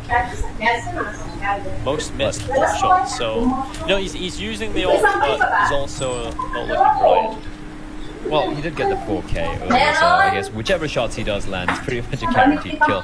But here we go, though. The save from Tyler, rather the save from Danking. And right now, he needs to be an Opmeister, kind of save his team here.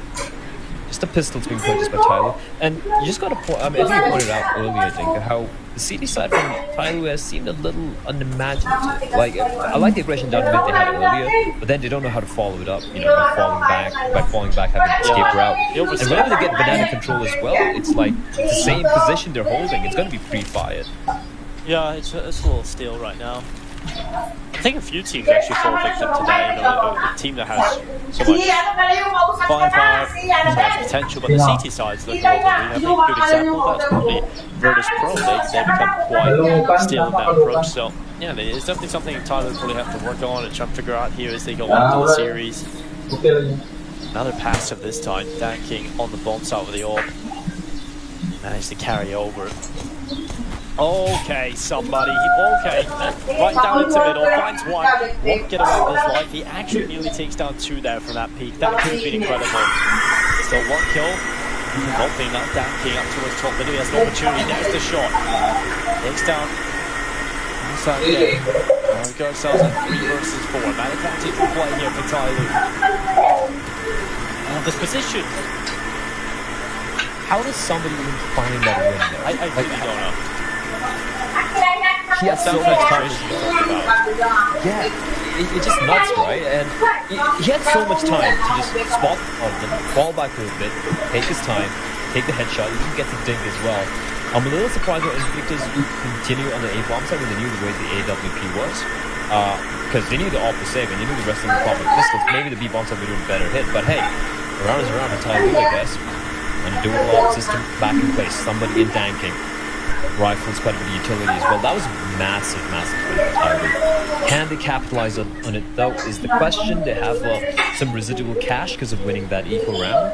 But for Invictus, money's kind of low actually. Some of these rounds have come down to the 2v1s, the 2v2s, and the 2v3s.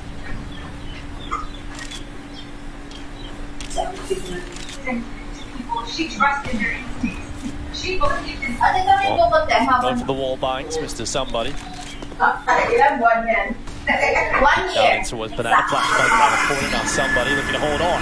There's the left shot coming in, flying. It's going to be top low, but it doesn't matter. Somebody overrun him. He was the only player on the B-bomb side, so you can see how quickly someone's trying to get over here. He's going to toss him over that might buy a few seconds and split the approach as he can get back over to the coffin. Now 1 versus 1, straight up neutral against Oi. Oi doesn't take this opportunity. Someone takes that kill, and now we're back into a 4 versus 4.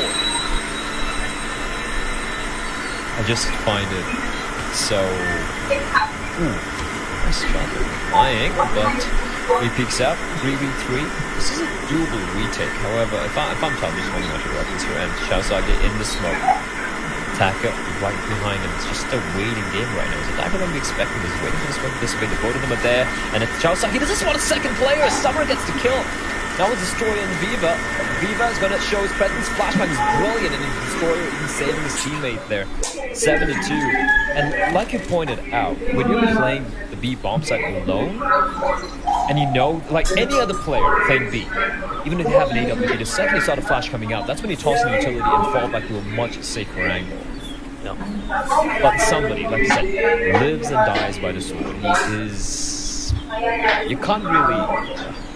You can't force him to play past. You're just going to let him do what he does best. And sometimes it works, sometimes it doesn't. But as long as it's working more than it doesn't, that's all that matters. And obviously, a couple of the issues. I think what would work well is if, I think Summer is obviously a quick rotator, but even then, sometimes his rotations aren't fast enough, really. So, I think maybe just having it towards Aquabar's way, or like towards Speedway even, that you can go quickly towards that A-bomb side from Duke away, but also you're available if somebody goes down alone. So it comes down to a different way you can approach that. You can certainly leave the player with Banana alone, but you don't really have Banana control when they left him there. It's just kind of, well, you're solo me, and that's it. There's no control whatsoever, so they can just take full top Banana control, and immediately 3 people are on his position, so it can be very, very difficult to hold on in that respect. Well, pressure not really working out for Dan King, goes down again.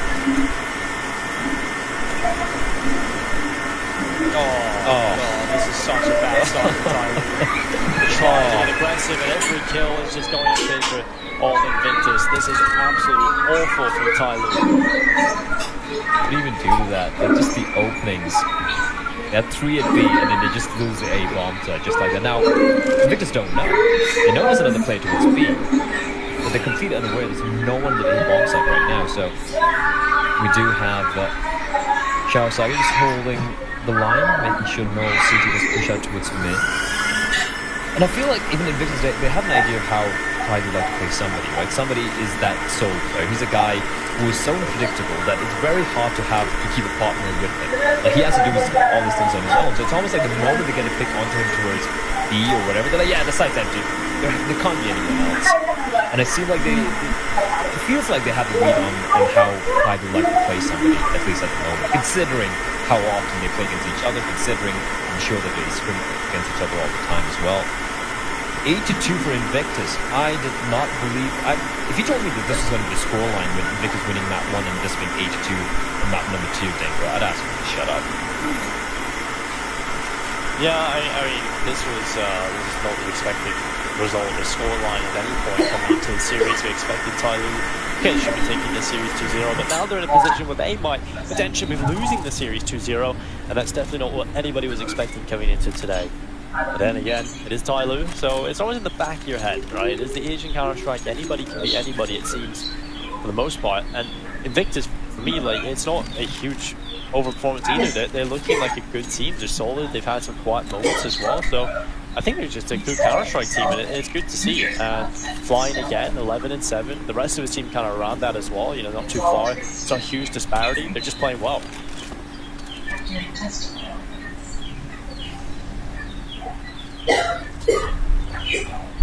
Agree with you. I think they are playing a good round of Counter-Strike, and Tyloo's unpredictability is not really working out in their favor. Missed shot from somebody, but he will recover, but he's very low. This is where he fall on back. Just one nade, and he's done for, but he's going to stick on around, wrapping up a couple of shots before he finally will be falling back towards Coffins. So at least the initial kill going the way of Tyloo. Some success. All the Viva does find slowly towards B. Wasn't even a wallbang. Looked like a wallbang. Look at him just aggressive, and he knows somebody's nearby. I don't think he's going to be expecting somebody towards the sandbags, considering how much damage he took. And somebody, it's all on him. 1v3 on a bomb site. It's got to find one quick trade for Moy.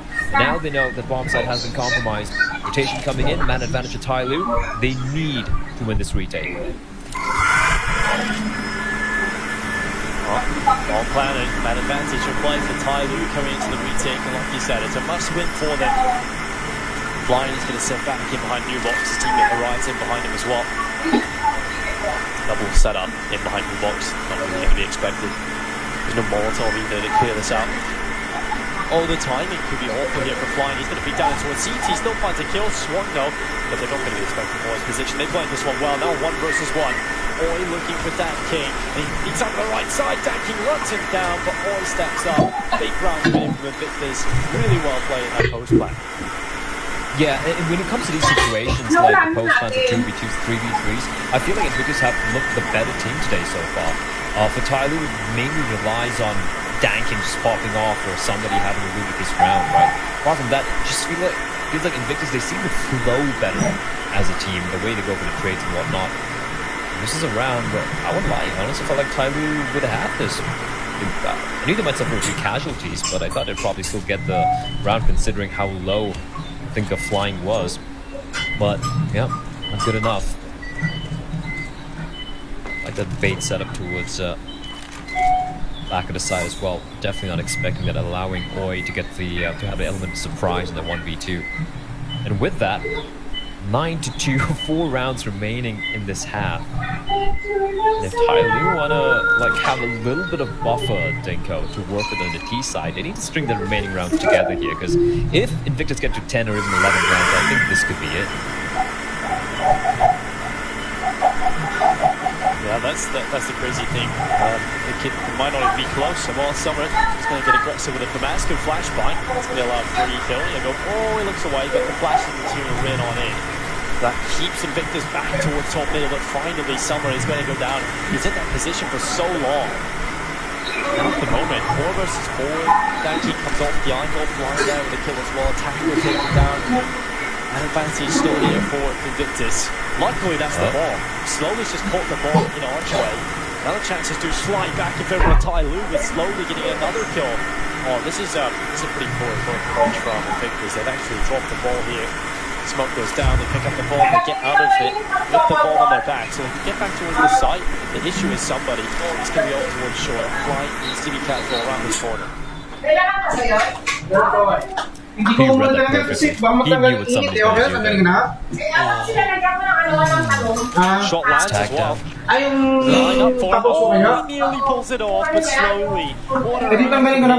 Down in towards the archway. Finds the bomb to start things off. The second kill and closes the round as well. But that could have happened for Flying. There's a world in which he lines them both up there. It's kind of unfortunate to like point out Shao because he's the one player I actually respect the most in this Invictus lineup. He's been playing for a long time. He's also the in-game leader for the team. And while he doesn't necessarily have these big, massive maps like a Destroyer or Beaver or Flying or he might have, he is the smartest and the most well-rounded player, I feel like, for the Invictus side. In that 3v3 with the bomb being dropped, you wait for your teammates.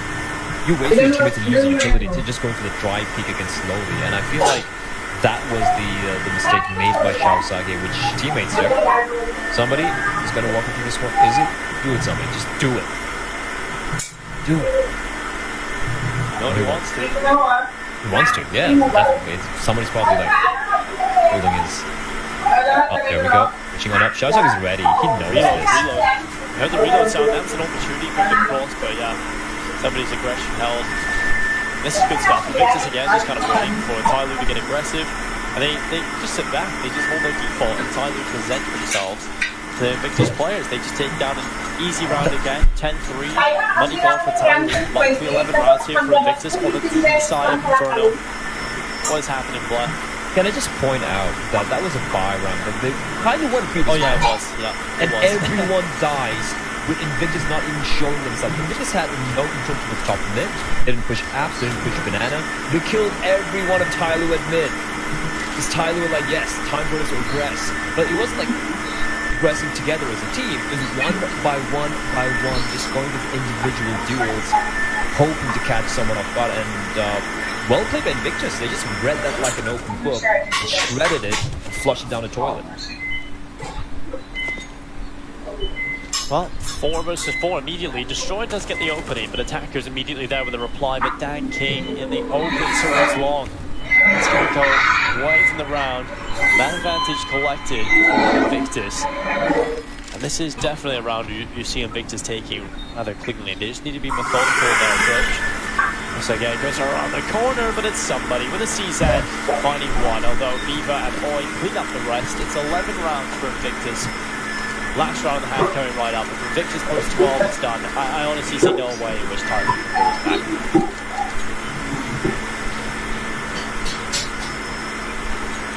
Never say never, Dinko. I never usually do say never. So I'm trying to make a statement here. Because I think Invictus definitely look much better at the moment. But then again, Tyloo goes to C-side, so we'll see what they can do there. But CT side has been rough for 2 maps now. I think the CD side for Invictus can be equally as bad. I have not been impressed with Invictus' CD side at all, but if they win 12-3 on T side, that's so much a buffer to work with. They can literally just go for stacking one bomb site 15 rounds in a row, and I think it's still going to win the series. Here we go, final round. Nate will be tossed by Mr. Summer. Does quite a bit of chip damage onto 4 players.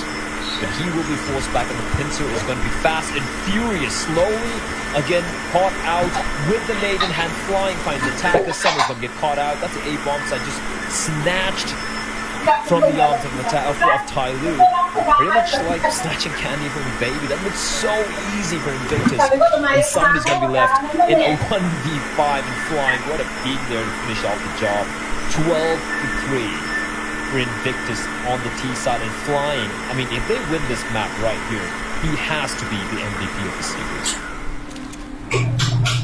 Oh yeah, for sure. I think he's making a statement for himself already in terms of even if it went on to be a loss here on Inferno, which I really don't see that happening, then Flying's still up there as one of the top players the entire series. So he's so impressive. I've really been impressed for him. I pointed him out yesterday within, I think, the first map. He was looking good. I think he was a little quieter in Inferno yesterday than the other two maps, but I definitely see some signs of life for him, and that's when he really struck fire and he started looking real good towards the end. That best of 3 recast yesterday. 12-3 now though. Looking for this bit surrounding entirely desperately needed. Destroyer sits back, looks for the kills. It's Flying and Destroyer finding the headshots, but Summer at least available to pull it back, but it's only the 3 kills. Luckily a 2v2. Now somebody going back from Banana wants to go over towards A. Currently Flying is over here with the USP, and he's been brilliant in the Vista rounds, and they jump around the corner. 2 players looking behind Adam, and there it is. Flying finds them all. They come around the corner. He handles it well. 13-3. Vista round picks up for Victors. And no money for Tyler. I think that was pretty much almost the final nail in the coffin for Tyler. And it's crazy how one-sided the series, this particular map has been. Like, going to train, we're like, okay, you know, Invictus kind of wanted to come back the second half. Tyler almost closing it out, almost going to overtime, but it was much more close contested, right? A fair bit of mistakes being made by both teams. We saw some huge individual plays from both sides, especially Flying being phenomenal, but this has just been a beating and a half by Invictus, completely dominating Tai Lu. What is a Tai Lu I saw in the Pro League qualifiers? Like, this is so weird. I'm just trying to wrap my head around like how bad this Inferno side has been from Tai Lu. Just aggression, lack of respect perhaps. And Invictus said, well, they're punishing them for it.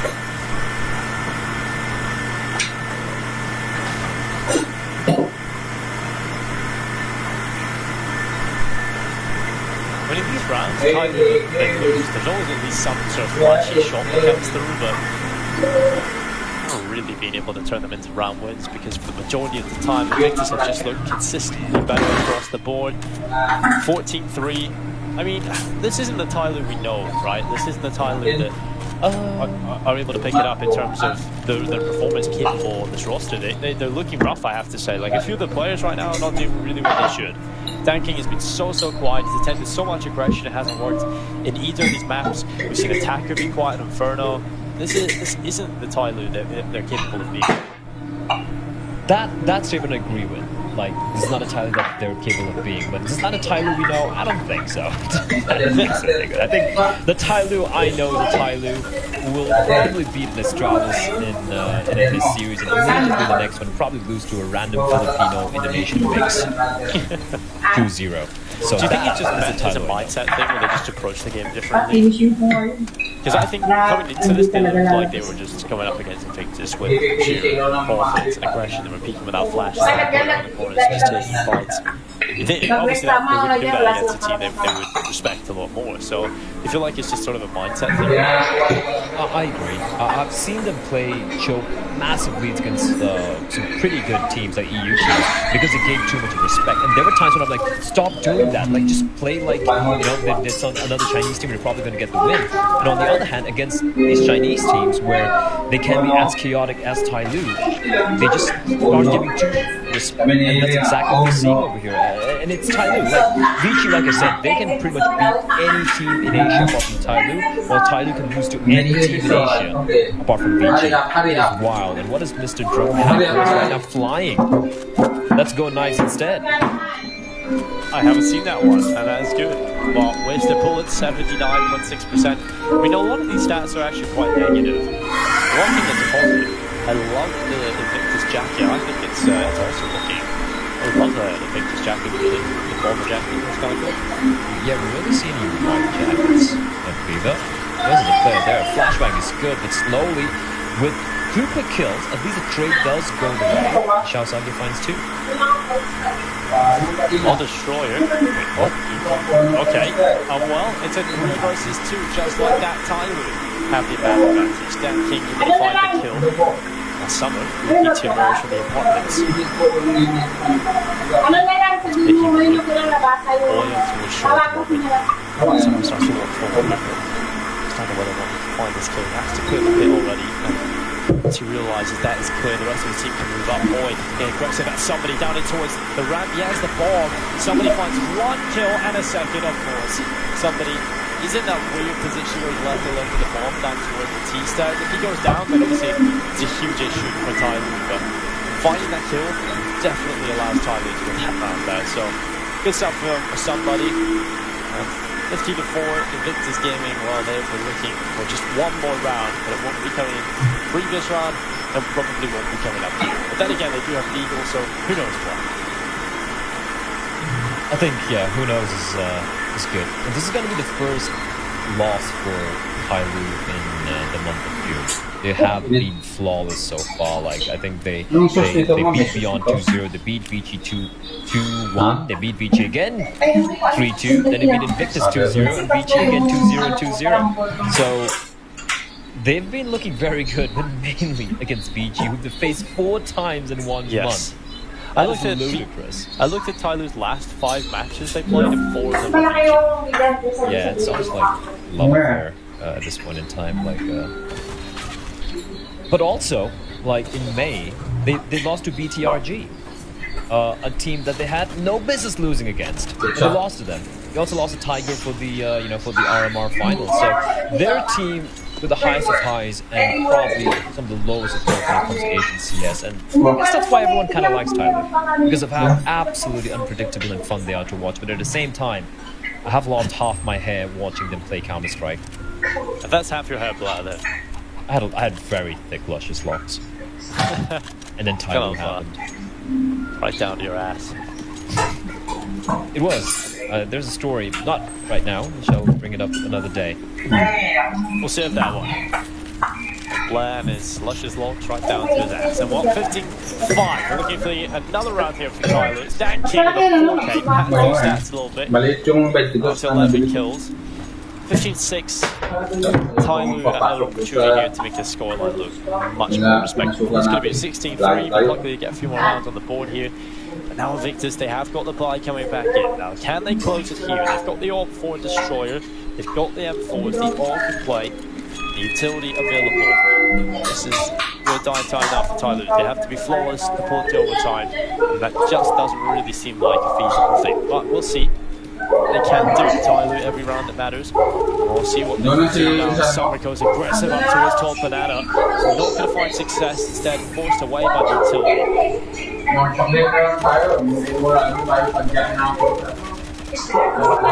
Victus? Just keeping Tyler at bay. Ooh, I like the regression from Tyler there. Shaosage is going to fall on back. Even Shaosage is lucky not to take much or any damage at all. Now, just the 1 smoke remaining for Shaosage. He has a flashbang. Beat speed. We have flying rotating over towards the bomb site, so flying might just get boosted up, or he's going to boost up Shaosage. There's a flaw pot. I'm just curious about somebody's position to its app. He's trying to sell something. In fact, he's going to get the kill onto Oi. He's looking for more. And with that, Destroyer finds somebody with a no scope nonetheless. And with that, you can see the bomb make its way towards B, but they won't be expecting the stack. They were 3 players, 3 CTs waiting. They have the utility, they have the time, but they might just be walking into the trap. Well, utility up, flashes Molotovs, his Summer is going to be there for the kill, flying goes down, Viva able to find 1 back in with the boost, is never rejected. Shaosage able to find 1, Dan King comes back in, but it's not enough. Shaosage doing a lot of work, and that was just slowly up against Destroyer to try and win this game. And well, it's slowly, the smoke fades, reveals Destroyer, and the headshot is there. Tyler in the 7th round, not done yet. Not done yet is Tyler, and again coming down to 1v1s. This somehow pulling on the precipice of defeat. But I don't believe in this. There's no way. 8 more map points, 8 more map points for the Victor's game to close this one out. And like I said, they could literally just stack a bomb site for the next 8 rounds, and one of those rounds are definitely going to go their way. So for Tai Lu to bring this one back, they're going to play a level which we haven't seen from them so far today. This is cheeky. Oh, right. Attacker, waiting for the frames to dissipate. Hope he peeks wood slowly for the Deagles. Okay, deleted. Viva finds a headshot and he uses a smoke. That is so ballsy though. Like, you have the utility, they're like, you know what, we're gonna get the kill, and then we're gonna throw a smokes, and then the Deagles, they go, it's happening again. It's happening again. Just proves that it doesn't matter who they're up against. They can be the best team in the region, they can be anyone really, they can take the damage against the Deagles. And Invicta's just such a talented roster in that respect. It's somebody with the first kill though. Flying goes down and maybe it's not done yet. Somebody and slowly flying the headshot back in. It's a 3 versus 3. Another Deagle headshot though, and it's Oi that gets rid of somebody. Big beat from Chao Sage, and he should have been able to find that. Unfortunately, he goes down and slowly running straight in towards ruins. The bomb plant gets planted right in front of the coffins, but now the Deagles have turned into AK-47s. Oi has a Kevlar and helmet to play with here as well. Destroyer unfortunately doesn't, so he's going to be the front man, just clearing these angles, trying to clear as many positions as possible. They don't have a kit, so they know they have to move quickly. They have to try and cut through the defense of this bomb site, and Oi's going to get aggressive towards CT, catches out slowly, and now it's all on Summer, wrapping around the back, through CT spawn, spawns Oi, takes him down, and now 1 versus 1. He knows he can play the time. 9 seconds, not enough time to win the round here. Well, round that looks scary, a round that looks done, but slowly the man that gets the important kills over towards B that allows the round to go bigger and Tai Lu. That looked very, very scary for a moment there. I was like, yeah, the Deagles, it's happening again. And I wonder if we can, ask BGL for maybe like a tracker of all the rounds we won with just the Deagles or just the pistols. I think we should be close to double digits by now, and it's just been a day. 1 day, it just means like what, 2 best of 3s and 2 maps so far here? And I think we're close to like 10 rounds already. It's ridiculous.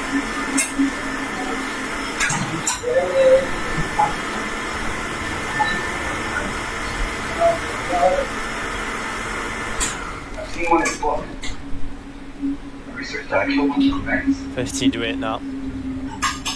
Tai Lu have looked pretty solid after they've realized, okay, wait, one second here, they're about to win this. 1 more round and we're out of this series. They had to turn it up a gear. Come on, let's go.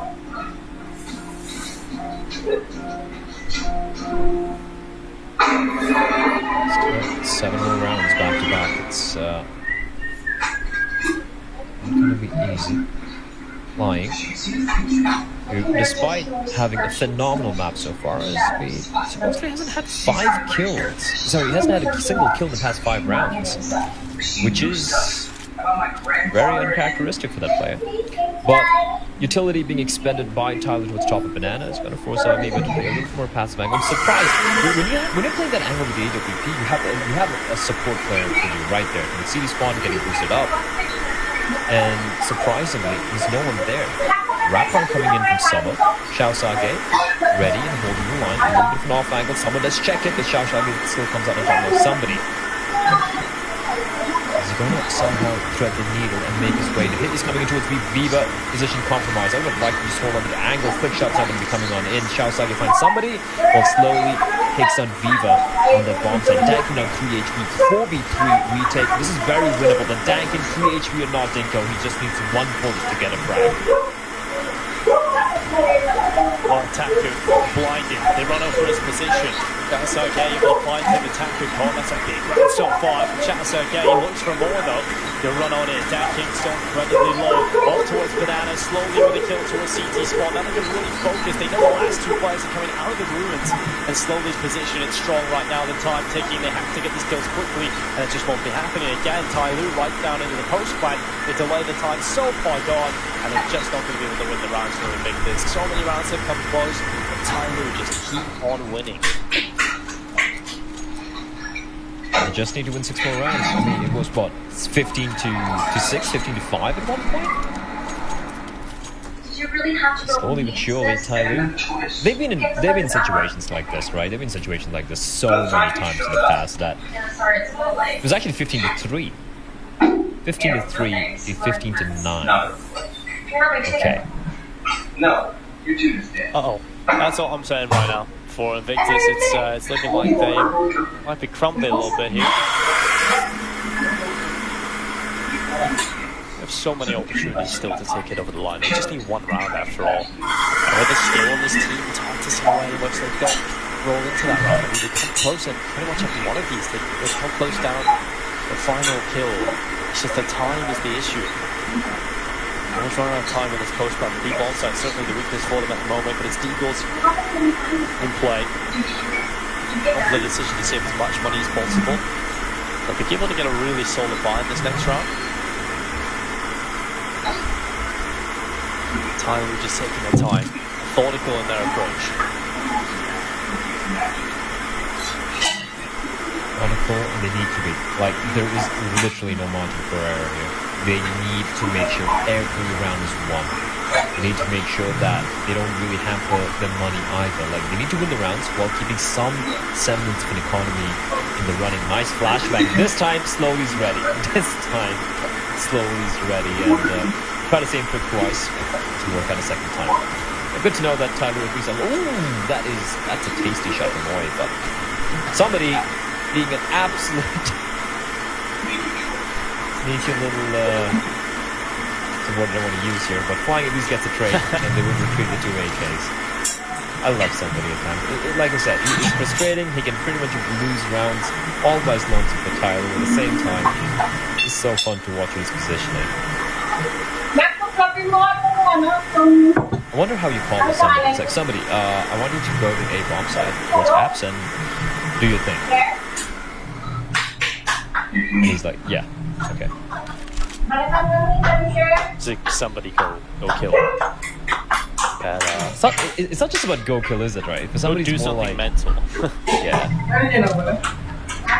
So seeds of chaos in the opposition, and that is something is good with. Tai Lu have now won 7 in a row.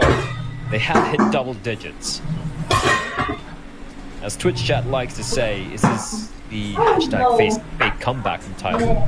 Or will they actually take it to overtime? It almost happened in Train, mind you. It was 15 to 11 for Invictus before Tai Lu getting to 14, but unfortunately Viva in the end with a Deagle just closing it out. 2 opening kills, and then Invictus sealing the deal 16 to 14. Will that happen here again in Inferno? Because if it happens in Inferno, it's going to be a heartbreaker, because Tai Lu, it was 15 to 3 for crying out loud. And they needed to win 12. They need to win 12 in a row to get it to overtime.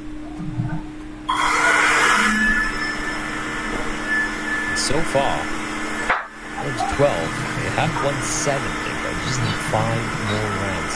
It is doable.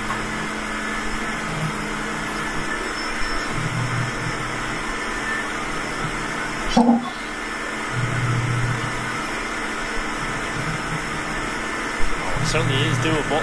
Just a couple more rounds to pick up here for Tai Lu. Didn't believe, I really didn't. I probably still don't, but opportunity is available. It's up to Invictus to see what they can do. They've got the full buy. They made the decision to go for the lower investment in the previous round, able to afford this buy. They saved the 2 AKs into this round as well. A lot of the rounds that Tyler will be able to pick up, they have been close. Blind has somewhat dropped off, has had a difficult time in getting kills. Now Tyler trying to walk up through Banana. 4 players this way. Again, it's this solo E-hold.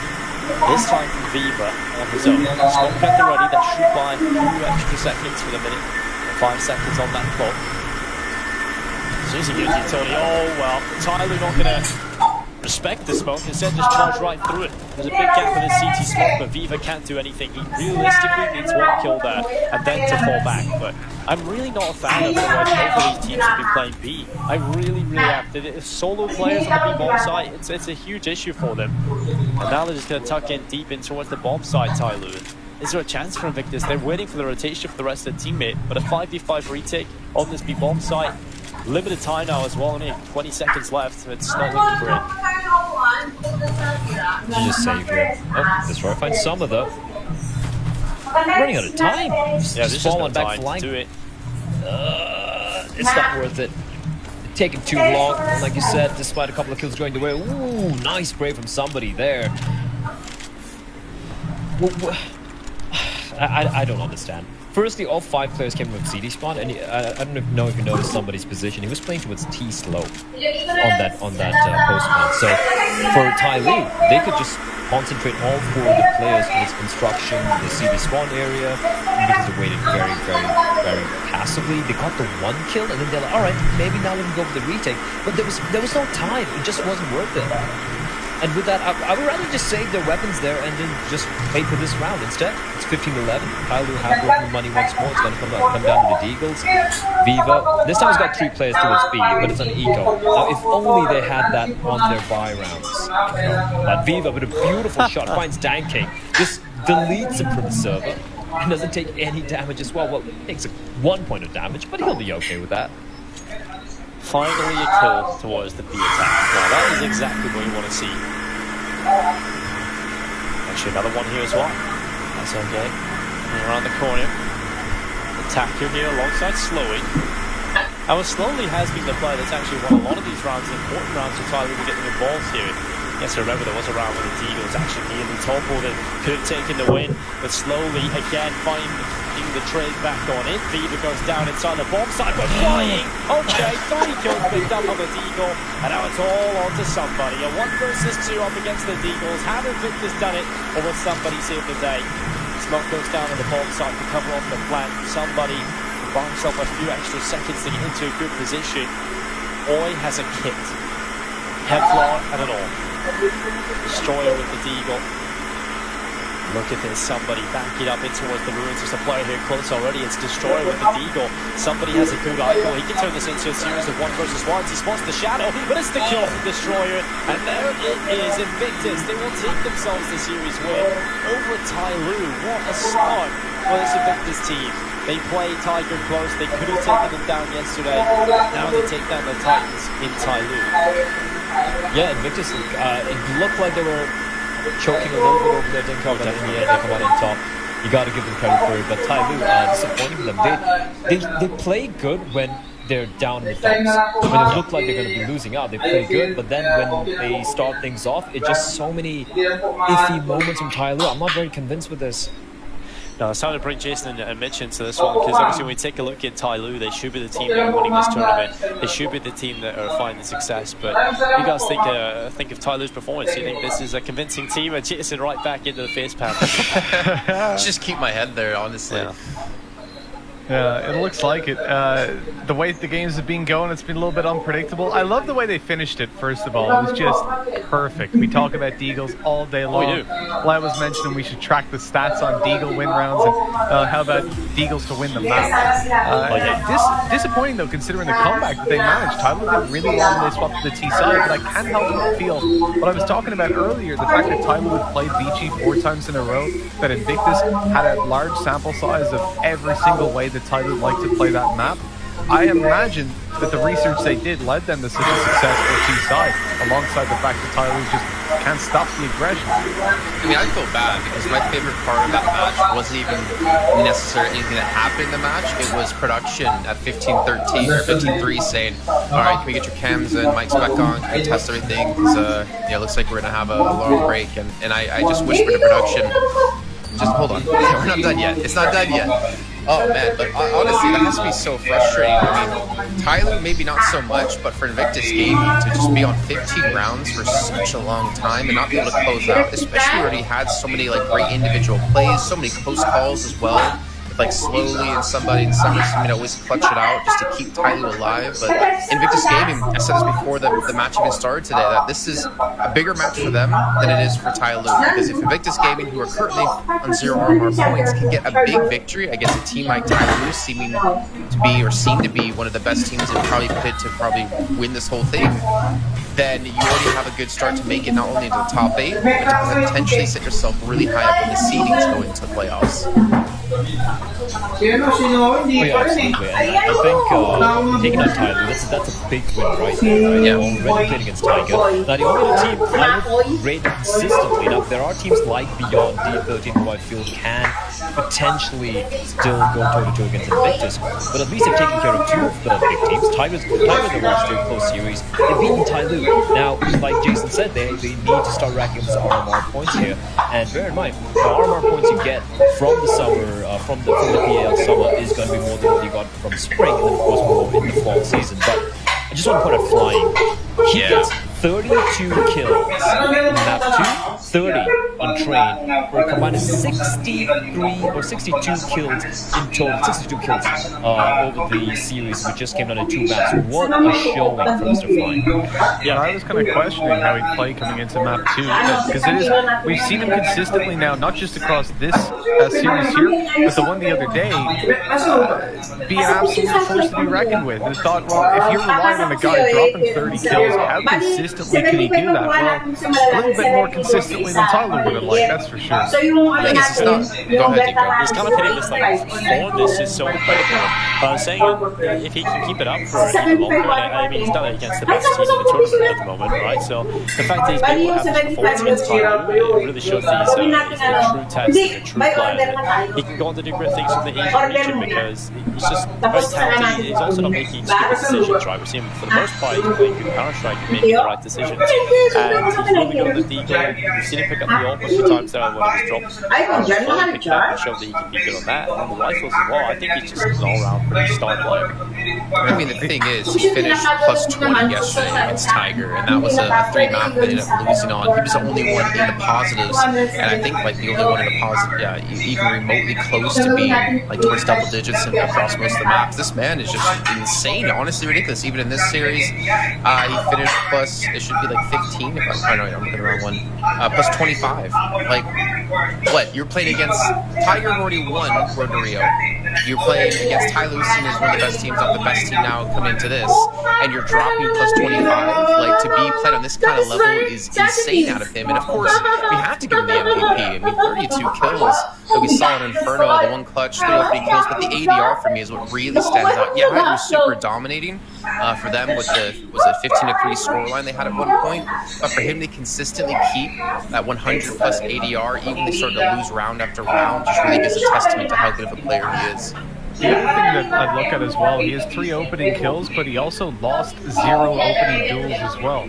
The fact that he's an aggressive player, finding so many kills, and not giving away early round advantages is something that's just mind-blowing against literally the best team in this tournament.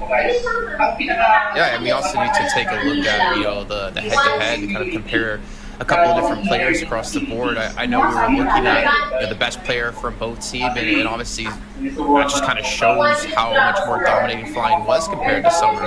If Summer was one of your top performers on Tyloo, and he was still that far ahead of you in a couple of different, you know, avenues. Kills, direct duels, and assists are pretty even, but that ADR is still a pretty damn big amount considering when Destroyer, I think Destroyer survived on, no, it's Danke survived like on 3 HP. I mean, just a 10-point difference or 12-point difference is quite a bit. Yeah, and for the fact that Summer is a player to pick from the Inferno map is a little worrying for Tyloo. You have Slowly top frag with like, I think 25 kills or something of that nature. Yeah, Slowly did get 25 kills, Summer 21. Danking didn't show up at all in this entire series, which is so very surprising. Somebody was, again, kind of unimpactful. Yeah, he had his plays here and there, but he really didn't really pop off the way Flying did. A shot aside, he had his moments and then Destroyer opening the bomb. So it just looks like, as a team, Invictus looked like the better team today. And also individually, the players from Invictus, even keeping Flying aside, they just look like the better team and the better players, which is, well, I guess that's the way it is in Asian CS. day-by-day basis, and really Invictus do look like a pretty sick roster. We'll see if that can continue. It's a prolonged tournament, so a lot of matches, so it's easy to drop off. But I think we usually say, okay, you got the best teams coming. It's not the easiest start, but now they're full focus, all the preparation coming into this. They've taken down Tyler early on. They're playing close against Tiger. They've got Tyler out of the way. The rest of the teams now start to look pretty interesting, whether or not they'll be able to take down those Thai teams or be able to take down Vici. I don't know. I think any match that has Invictus involved in it is going to be exciting, especially because they came through the China qualifier. They weren't even invited to the event, so this is a big performance coming out of Invictus. I do have one more question for you, Bled, before we look at the standings. How's your heart doing? I have no heart. Well, I mean, I knew that. Anyways, okay, let's just take a look at the standings. And I was expecting more of the deeper answer out of you. Constantly being, built up and brought back down by the same teams. But we can see there, again, 4 teams currently with one win under the belt. However, Invictus do have that one loss. And again, it's just top 8 teams will move through into the playoffs. So you have to avoid being in the bottom 2 positions. But still, there's so many good teams. I think there's like a big battle for like the top teams and of course like the mid battle. Obviously, like the very end. So I guess technically a big battle all across the board is what I'm saying. Anyways, but Thai Blue, not really used to seeing them on a group. Well, yeah, it doesn't happen every day, but you got to remember that because all these games aren't going on at once, it's not like everybody's played 1 or 2 best of 3s. That for the first week or so, looking at how the scoreboard is leveling up is always going to be a little bit sporadic, but they are one of the few teams to lose games on 4 with 4 games going. Very quick match. And no, it's really surprising. We just come into the series, we expected a 2-0. We saw definitely points of hope for Invictus, but it seemed like a bit of a fairy tale. And to actually have them winning their opening, or their second game, indeed, obviously they had the loss to Tiger, puts them in a good spot where they can realistically still finish with massive more and more points. I think it's fair to say that if you're playing against Vici now as the biggest rival that you've left to contend with, they're in a pretty good spot to get good playoff seeding. Well, it's mostly coming down now for Invictus and Brandon. I know Dinko, you talked about it over the match, is that if you're Invictus, you have 0 points, right? Even if you win this, you're only barely in the lead, which means you still have to have a phenomenal performance going into the fall as well. So tough times ahead for a lot of our teams, and also tough times for us. We do have to wait a 30-minute break until our next game is going to begin. It's going to be Mazlight up against Beyond, but we're finally going to see the team Bless we're talking about quite a bit over the last 2 days. So go get some food, go relax, maybe take a quick nap. We'll see you guys in 30 minutes for our second match of the day.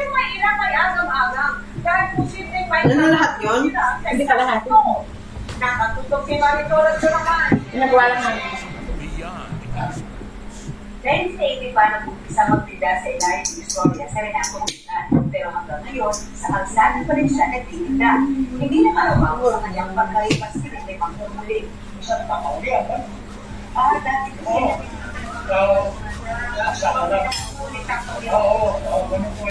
kasama rin sa mga nakikipang ulan ang isa pang beso ng Soteli Elisado. May higit 20 na nagtitinda sa ilaya. Ako ba kaya takbo din,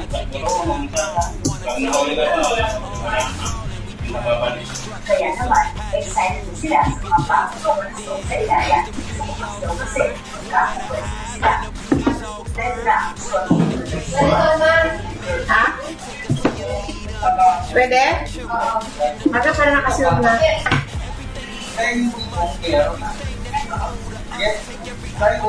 Sabado na siguro natin ito. Para makumpleto.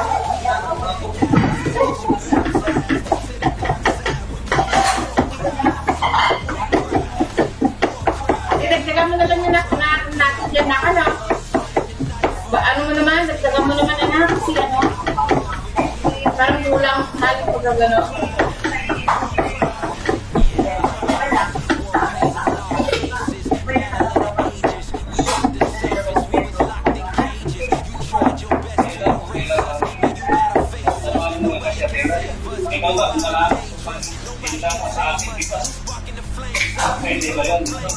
Kung maaamin ang mga sabisimento na nasa likuran ng mga store. Kasi kung hindi ko makikita yung mga nasa dito sa loob, kunyari kung medyo mali pong kailan sa truck ko, Magpapababa po pera at papasok sa bodega, tapos magka-traffic na po. Nahihirapan din po kami maglabas ng mga artilya, magmagahan na ng mga buyer. Eh, yun sila na ganyan.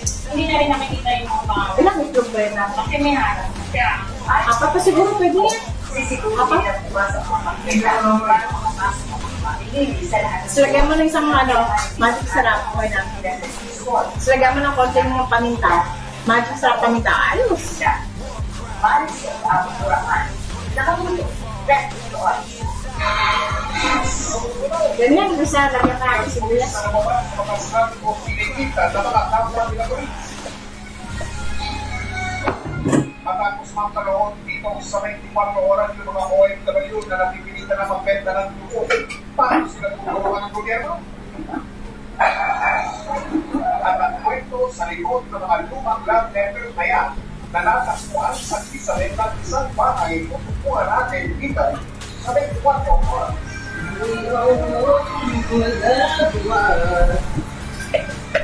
At 15, namin ang experience. For over 25 nutrients, like vitamin E and other skin vitamins. The help keeps skin looking healthy by being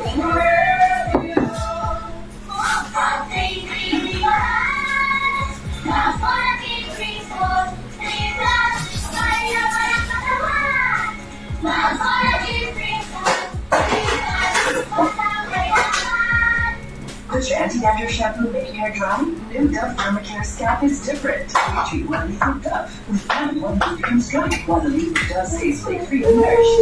100% chemical-free. 100% care. Zero compromise. New Dove Dermacare scalp.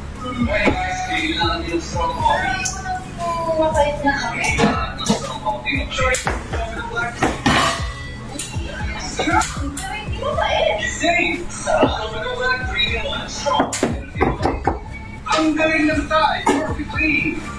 Now in liquid. Just dip.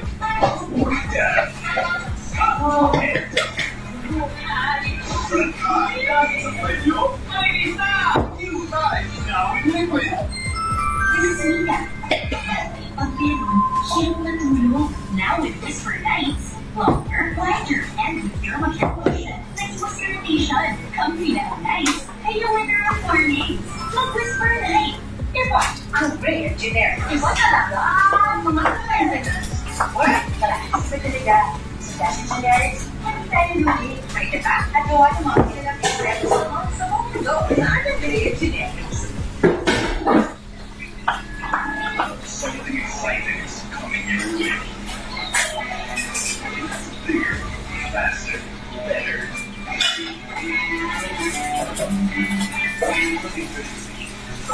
You know, a life where you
Today, make your priority immunity. Opportunity.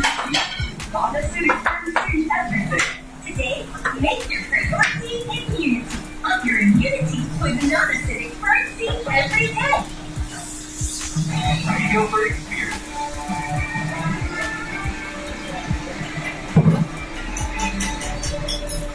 We go for sport.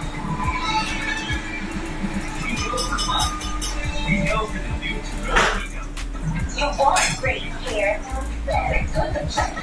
Place a good right Miracle Conditioner with real collagen. Smooth septic sand easily for frizz-free smoothness. Frequent hand washing is the first line of defense against germs. Pero hindi lang sa pareho.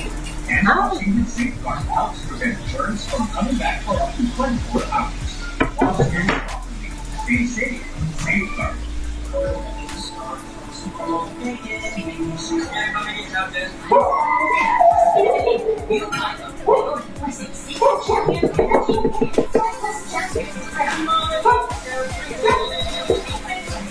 Viruses and germs.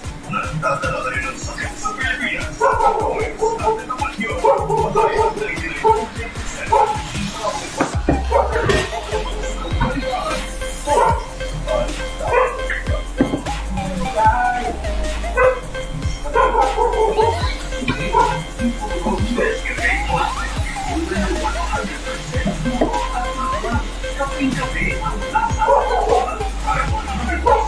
Ang lasa, kape. Gusto ko magkape.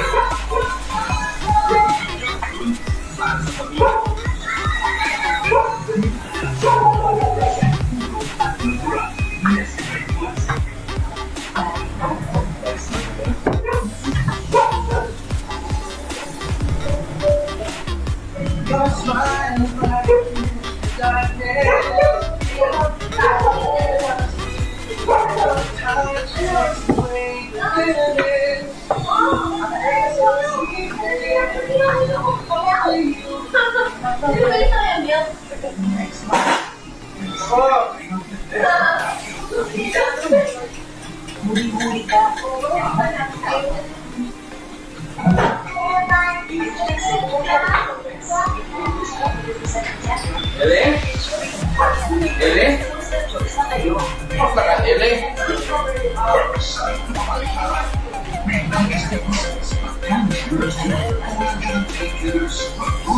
Ele?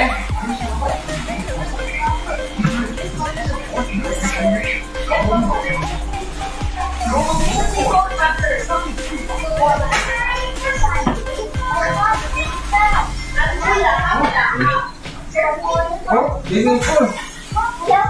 Hah?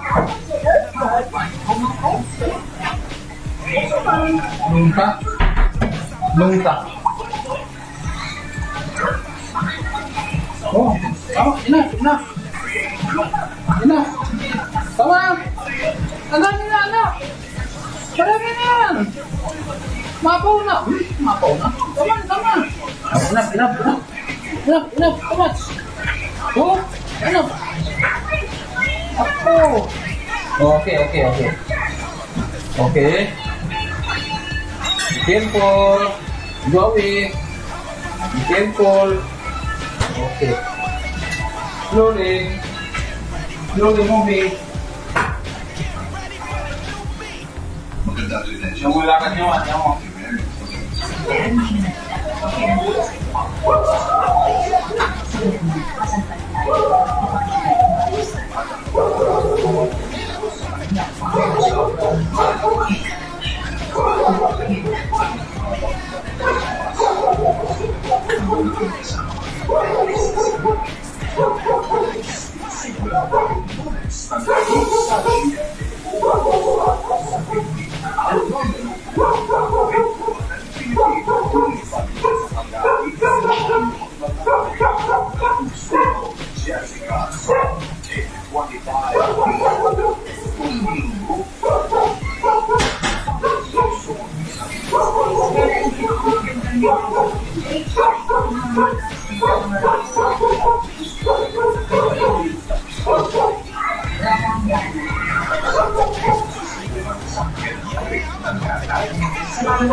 Kundi started pa na i-release ko ng HPG NCR.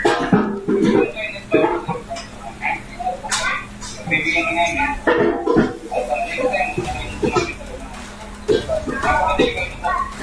Sa oras ng Pilipinas, sa Sabaw, makarami na nilakas at tamang na lumalabag sa busway ng EDSA.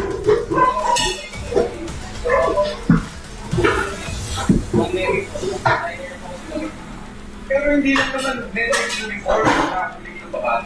Pero hindi ko kailangan sa iba't ibang ahensya ng gobyerno.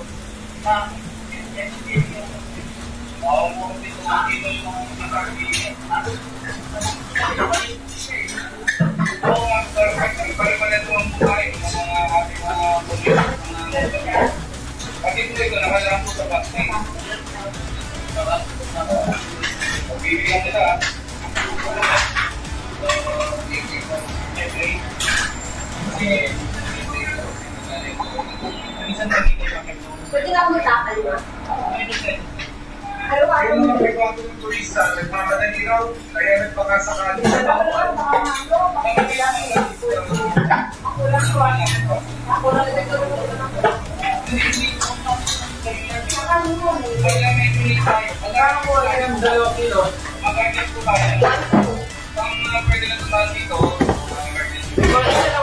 Isang kilo na ba? Wala.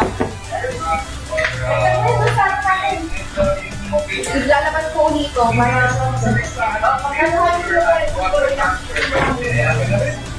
para naman daw ito sa build project. para sure net. Isa nagbabantay.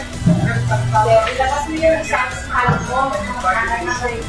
Kaya ang halos mo, walang papel. Kailangan pa.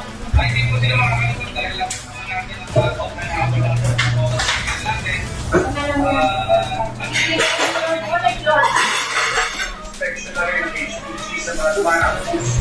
Nagsusunod ba ang health safety protocol? Kaya wala mo po tayo.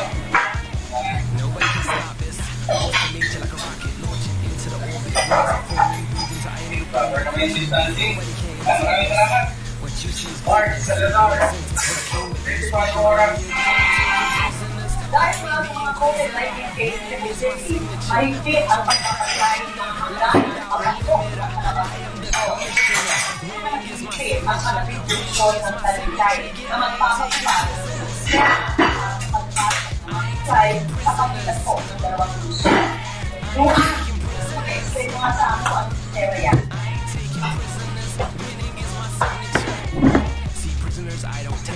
Yes, Vicky, Apple System ang tawag sa sistema yan at bahagi pa rin yan mga pagsisikap upang makontrol ang pagkalat ng COVID-19 lang sa city, hindi sa buong lalawigan. Mahigpit ang pagbabantay ng mga otoridad sa mga daanan papasok at palabas ng Northeast at Parating na bawas. Kaya naman kakaunti ang mga lumalabas sa mga tao. Kakaunti rin lang ang mga sasakyan, kaya sa amin sa mga choke points na lang nagsisipit ang dati na trapiko.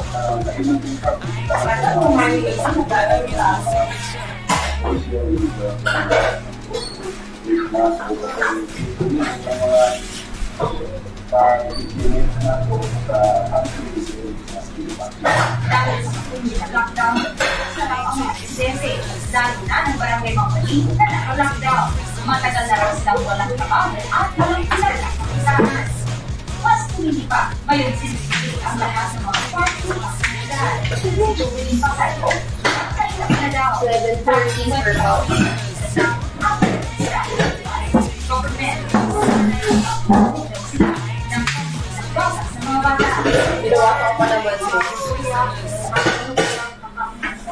Ulitin ko na lang. Hindi ako magkakulay na. Nakakulay na ba? Hindi, mas dark yung nauna. Mas dark yung nauna ko na lang. Siguro lahat na na. Para makalit ka. Kasi masyadong ano yung una. Masyado siya. Na ipagpad ang butos na patitulo para Sa ilong pala nila. simulan 12:01 ang batas at bukas. Dahil ito ibabalik. 1 exit policy ng probinsya kung saan ang lahat ng Pinost pa naman sa request. ang mga exempted sectors batay sa executive order ng gobernador. Because kung saan na lang ang leadership team, of course, we will ask for their patience because obviously we will have traffic problems. Although we're trying to minimize the congestion. Pero papayagan daw siya ang abot system sa order ng dalawa at activities. Kung may item na nakaabot, kailangan ipatupad ang mga safety protocols tulad ng social distancing o dala ng sariling disinfectant. Nakahanda namang tumulong ang syudad sa mga residente na mag-cross-border kung siya o pangangailangan medikal. Vicky, sa meeting ng IATF ngayong hapon, ipinakita ng City Attorney na inihahanda na ng City Government ang mga ibibigay na ayuda tulad ng pagkain, tubig, gamot at iba pang mga kaunang pangangailangan. Bago niyo mga inform ko sa mga po ang Pilipina ng GA Regional Duty Balik at Isla. for na. Ang Pilipino na open amin ang platform na rin. Nasa magkag may baybayin ito tulad. Anong form yun? Baka nga, may gaya ako. Ito. Hindi ba nandyan? Hindi ba kaya ako? Tinagtrabaho ng mga Pilipino to. Hindi ba humingi ako? Bawal pa yung reefer talaga. Mali ako eh. Hindi ako. Nakila ng pabalik sa kanyang original na posisyon sa Bukaw River. Ang sakit Kailan ka? Masarap! sa Manila, Matay mo! noong nakarating po. Masarap! Ha? Okay lang. Bakit? Kain na lang ako.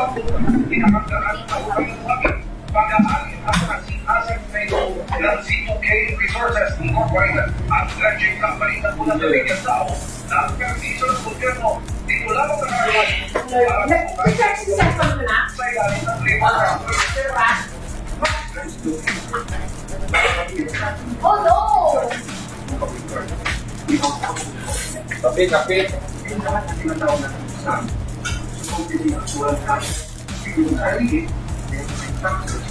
Yung kape na, hindi naman ka uric acid. Ayos lang kape, di ba? Kape si Papa eh. Ayun mas pa dito. Kape, beans. Hindi na ako masyadong uric acid. Coffee beans. Bago malakas ako na. Yung beans. Sabi pa, kanarap ka. Bak naman ito sa lamig ako. Ama, pinawi ko muna yung sa parang Tama ba yung sukat mo na? Diba? Ang dagdaga mo na yun. Are you sure? Bakit ka? Parang itin. Sarap.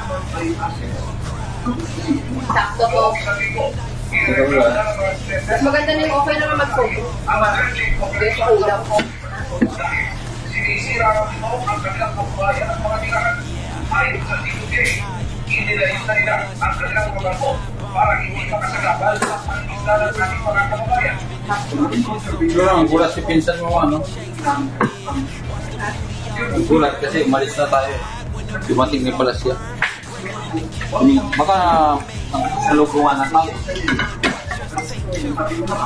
Hindi, talagang siguro nandito na rin tayo siguro dumating sila dun. Kasi traffic eh. Tama nga talaga. Motor talaga ang kailangan nila doon sa lugar nila.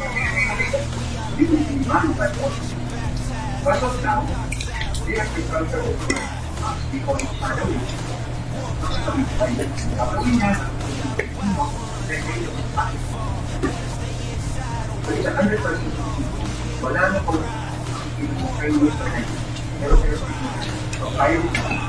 Wala rin sa Paris, Emil Sumaki, na natutok, 24 oras. Ang mulat pa ng Vietnamese,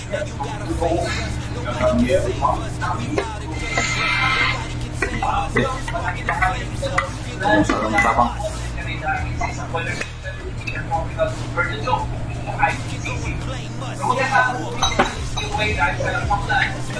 Mas easy.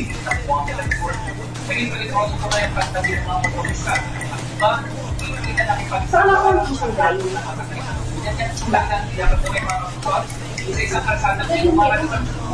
Meron din ako dito. Baka matapos naman.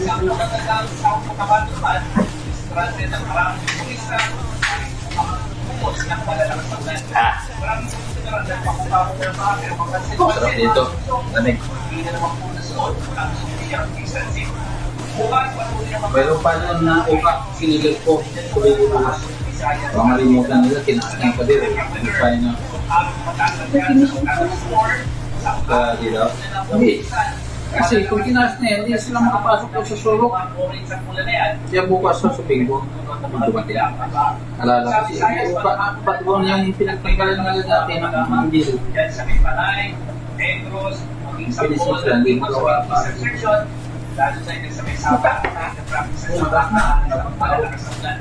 Maulan din sa pag-iinit ng Mount Kandapol. Ganda na likod natin. Sa under level 1. Hindi ba tayo naglagay yung tayo dyan eh? Ang garden na tayo dyan, maglagay na yung tayo kung nalagay ng garden. O yung ano, yung solar, di pa natin natalig. Ano na yun? Nakatumubo na yun. Yung? Tulad, kasi nabasa yun.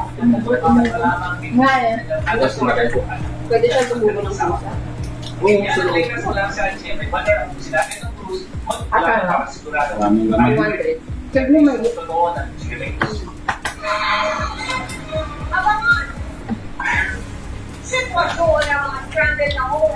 Kapitid na tiglaman na, baka may makita ka langgam dyan.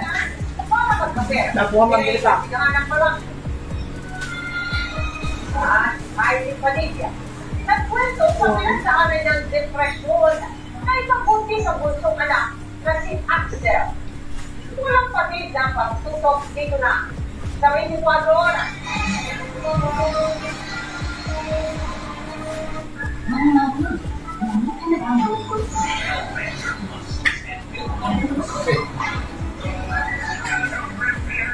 Kain ka ng kanin, no?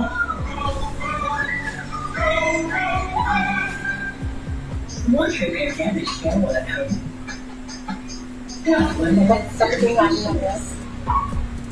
With the nourishing power of slow juices, deeply repair hair in 1 minute from your bones.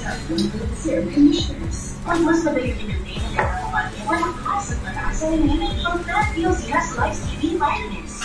Yeah, and 100% ready vitamins is siguraduhin from Fat Feels Yes mga bata hanggang nag-ELD. Ang kapag Fat Feels Yes mo, nakagaling mo sa ulong sakit. Ito, kung saging countries mo. Sayang, nandito ito. Hindi, mas pinagaling ang bagong serve with active tea. Pinagaling mo ang pati, pagkakaling bulok, mas pinababa, singaling at mga halang panlaba. New serve with active tea. Tingnan. Hindi. Yung puro Nescafe Classic. Una ng 100% puro at natural. Kaping-kape. Lasa at aroma. Para 100% isip, metawan at diwa. Para sa pamilya ko. Dito na lang sa 100% puro at natural. Nescafe Classic. Sinong mananalo? Kunti na ba sauce na? Walang sauce ata. Ha? Walang sauce. Dapat may sauce yan ba? Oo, pero wala. Wala yung pouch. Yung pouch yung lagayan. Ano yung ginamit ko kanina? Yung sauce na hindi nagamit na nuggets.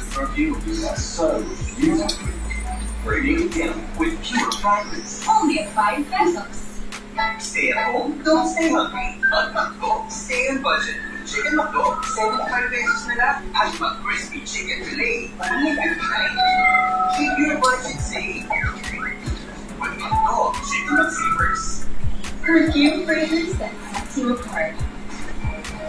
Smoothness that flows with you.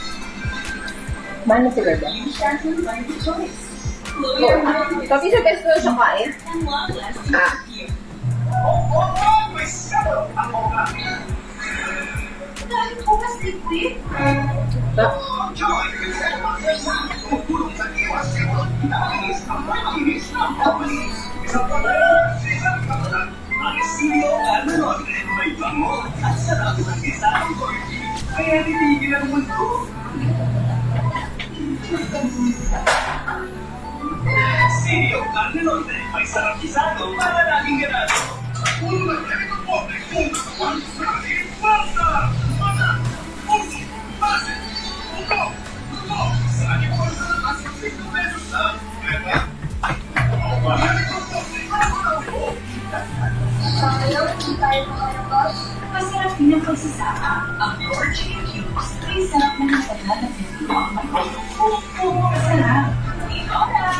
Sarap na! Sama-sama.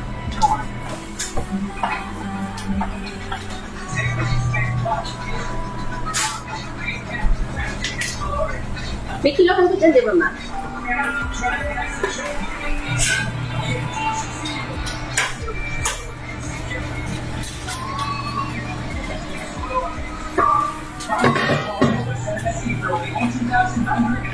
SRP to get your first 5G phone. Explore more while we have gallery.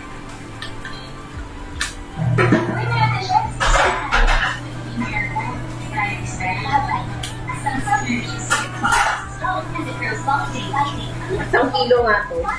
Doctor, with strong and long hair, you can play any role. Amazing!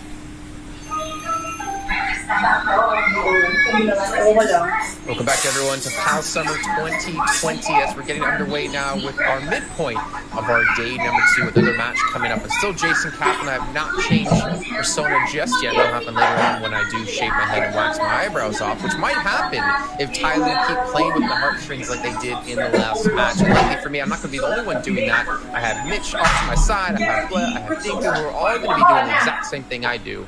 That keeps happening. Isn't that correct, Bleh? I don't need to shave my head. I think it's gonna fall off its own. So I'm just gonna be torn out from all the eggs that are happening. But we're moving into our next match, right? We got Mazalai up against Beyond. You've been talking about this Tide team for quite a while now, or at least since yesterday. You're expecting some good things out of them here. They lost to Invictus in the Pro League in the lower bracket, not lower bracket finals, but lower bracket semifinals. And it was a very close series. I felt like Beyond would have won that game except for some very close rounds going the way of Invictus. They are the best Southeast Asian team. They're the best team. They are the best Southeast Asian team. The closest team to them would be Lucid Dream and Ren.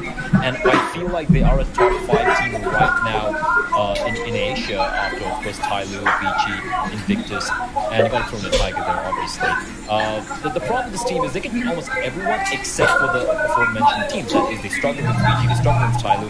Against Invictus, a very close affair, and they don't seem to have the number on Tiger either. But apart from that, they are very dominant. They have a very good map pool. I like the way they play CS. It's not the wild style that we've seen from the likes of the Tyloo, some of the Mongolian teams. You're going to be seeing a little bit more of a structured approach, and might even see certain maps like a Nuke or Vertigo being brought out. Yeah, that anime intro. I just have to say, that looks sick.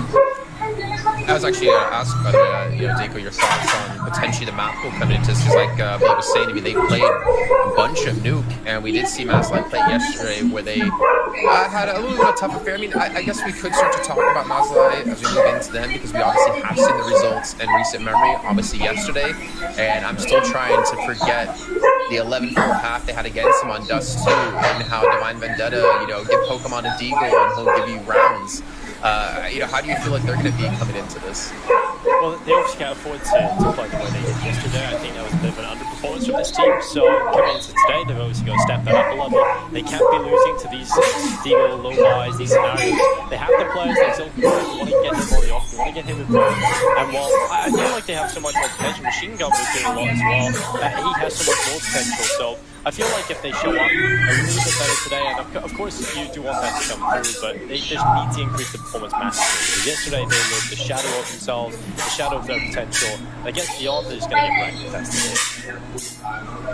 And it seems like Beyond have definitely been on quite a grind lately as well. I mean, just according to each team, like in the last 3 months, there hasn't been that many maps played in total for Mazalai, and I think they're up in a tough challenge now, because obviously I think every team is just at the moment fighting to not be the bottom two, right? There's only 8 teams move through into playoffs. Mazlight already has a loss under their belt, so Mitch, going into this game, you would have to assume it's not obviously make or break time, but you don't want to start 0-2. You definitely don't, but from Mazalai, I don't see an easy way into this. Not only are they outclassed on an individual level, but in terms of preparing for their opponents, there's very little that they can do.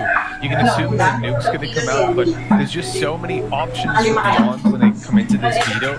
They've got 30-plus maps played in the last 3 months on HLTV. That's only official, not including the practice, not including some of the lower-tier Asian tournaments that don't make it to HLTV, and they're beating some good teams, as Flair was saying. They struggle against the likes of Avicii and Tyler, but taking down Lucid Dreams, BTRG on nuke alone, it seems very hard for me to see some ground where Mazalai feel comfortable in this series. Well, I do want to test Blood here, because I don't want to see the vetoes just yet. I want to wait one more second before we do get into it. I want to hear Blood's predictions of the 3 maps we'll be seeing in these 2 teams. Alright, Birdie's going to ban it out off the bat, and I think it's going to be a game of chicken as to who's going to ban it out first. Both teams going to play it. If I'm Beyond, I have the superior map, right? I have the superior map to rather, so I'm going to go for the vertical ban initially. I want to see Nuke getting banned out by Mazalai. I know they play it, but I'm not going to be feeling very comfortable for them if they go for Nuke ban.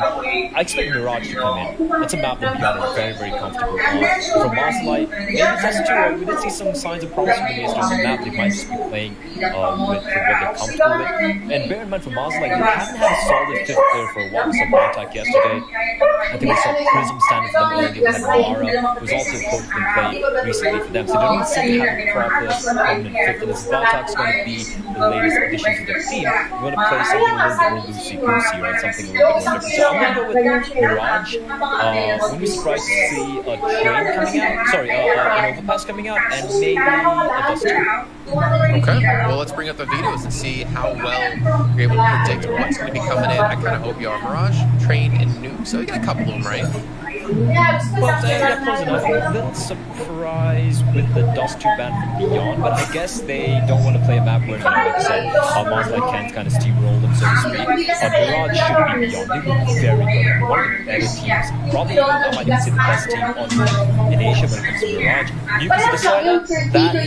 That's a big question mark for Mazalai. I really like playing it, but I feel like they seem to know what to do with that map. Train, that is up in the air. I feel like, I don't think I've seen Mazalai play Train at all in the past couple of months, so this is a surprise pick. Maybe it's going to potentially catch Beyond off guard. And if you look at win percentage on Train, it is pretty low, just 25% on the 4 maps they played. But you got to understand who they played against. They played against PG Gaming, who they lost twice, and Lucid Dream, who was struggle against everyone else. And I feel like, when these domestic matchups happen, Beyond's struggle against Lucid. But apart from that, I still wouldn't read too much into the fact that Beyond have only 25% win rate. They can play this map, they can make it very competitive.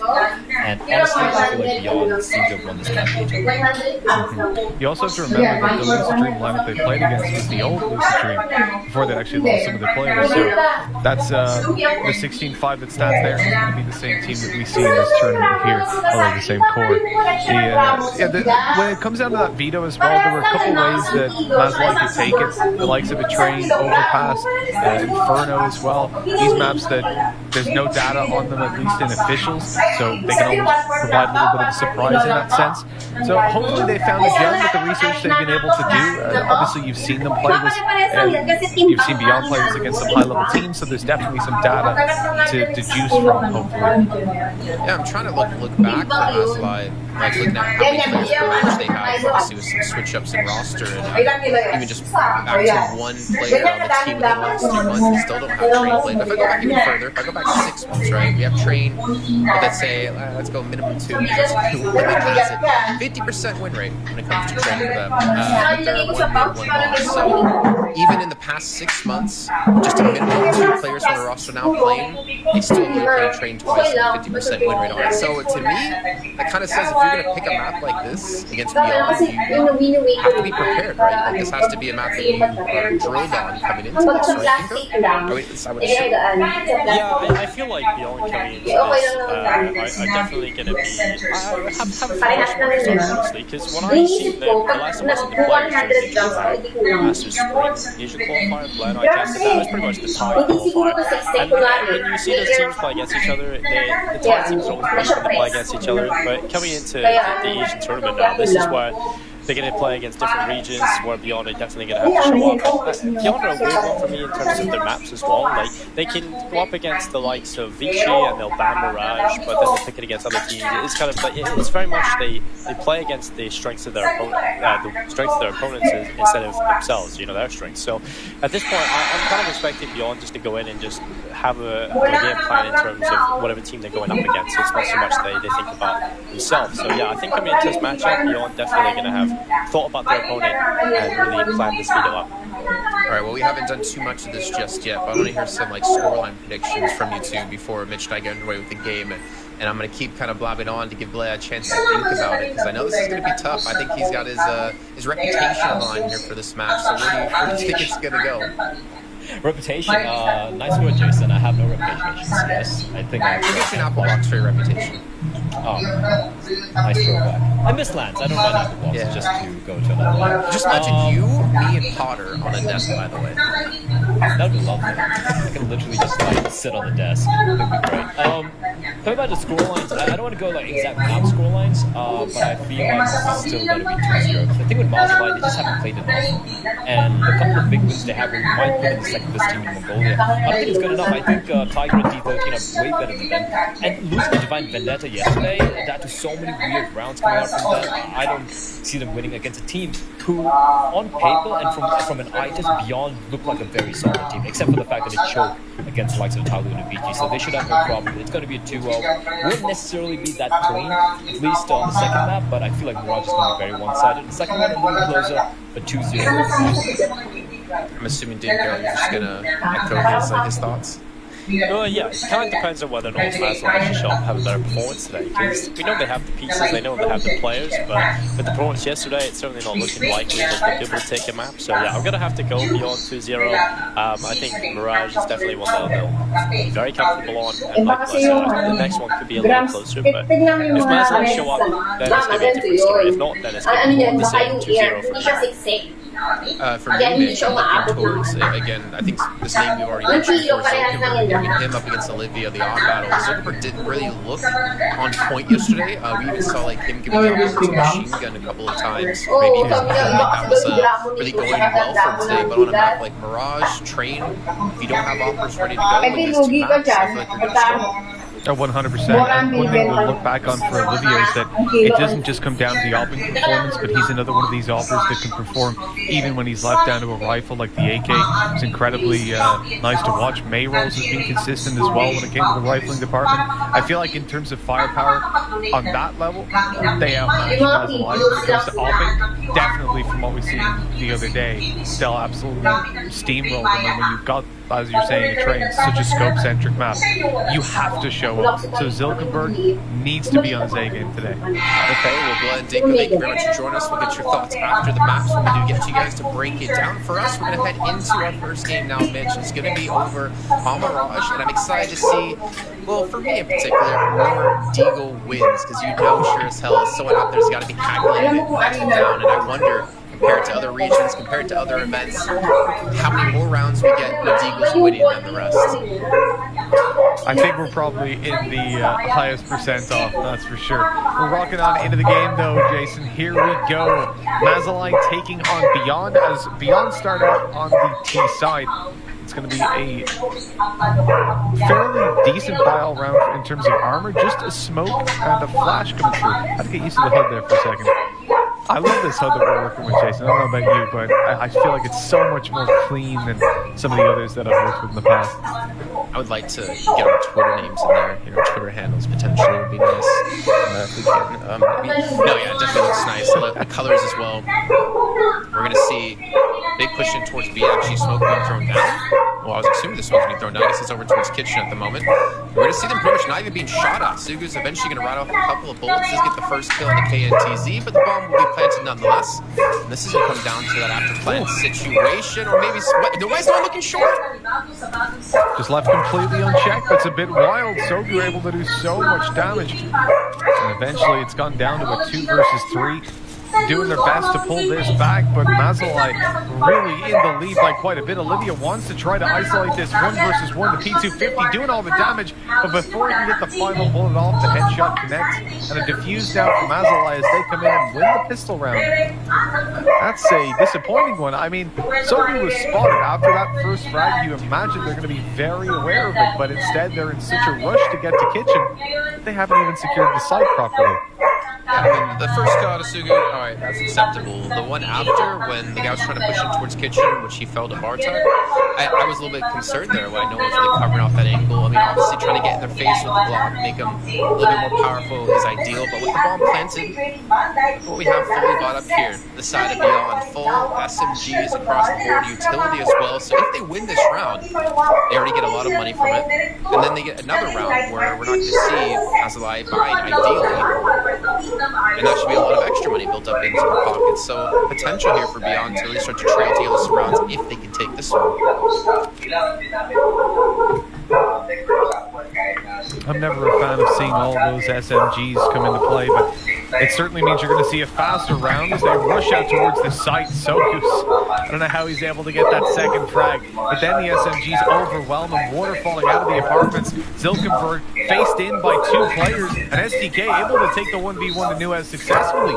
Now all of a sudden, Bartek is alone with a FAMAS up against those SMGs. They can't quite get over to the M4 to pick it up and retrieve it, but they can just swing out and take him down. That should be an M4 and a FAMAS saved over.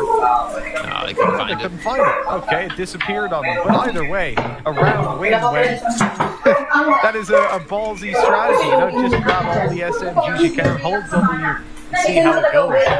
Yeah, some decent damage being done, at least taking down 3 members, so they're going to force up into this round. Also can't afford to buy up after this. Silkenberg on the scout. We got 2 Deagles, so I'm already afraid now that we see Mazalai win the round after yesterday, Mitch. But I don't want to jinx it. Well, look, our formula has been pretty solid so far. Right? Yep, that's all you need. A guaranteed win for Mazalai. No, but in all seriousness, Beyond do come in with a pretty significant advantage. They've pulled out their 3 AKs. Now what this means is that they don't really want to be losing too many players in this round because they've invested so much.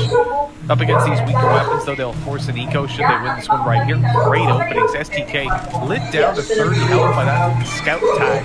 But Sophie not quick enough to find the trade out. So they do go into a 2-man disadvantage. The reality is as well, STK is unlikely to take any more fights. Will allow his teammates to go forward first and absorb some of the blows. Can you imagine, as I say that, he walks down mid first, but, you know, It's new as the Eagle to focus too much. Bartek in the meantime has taken out QQ that was over in towards Palace.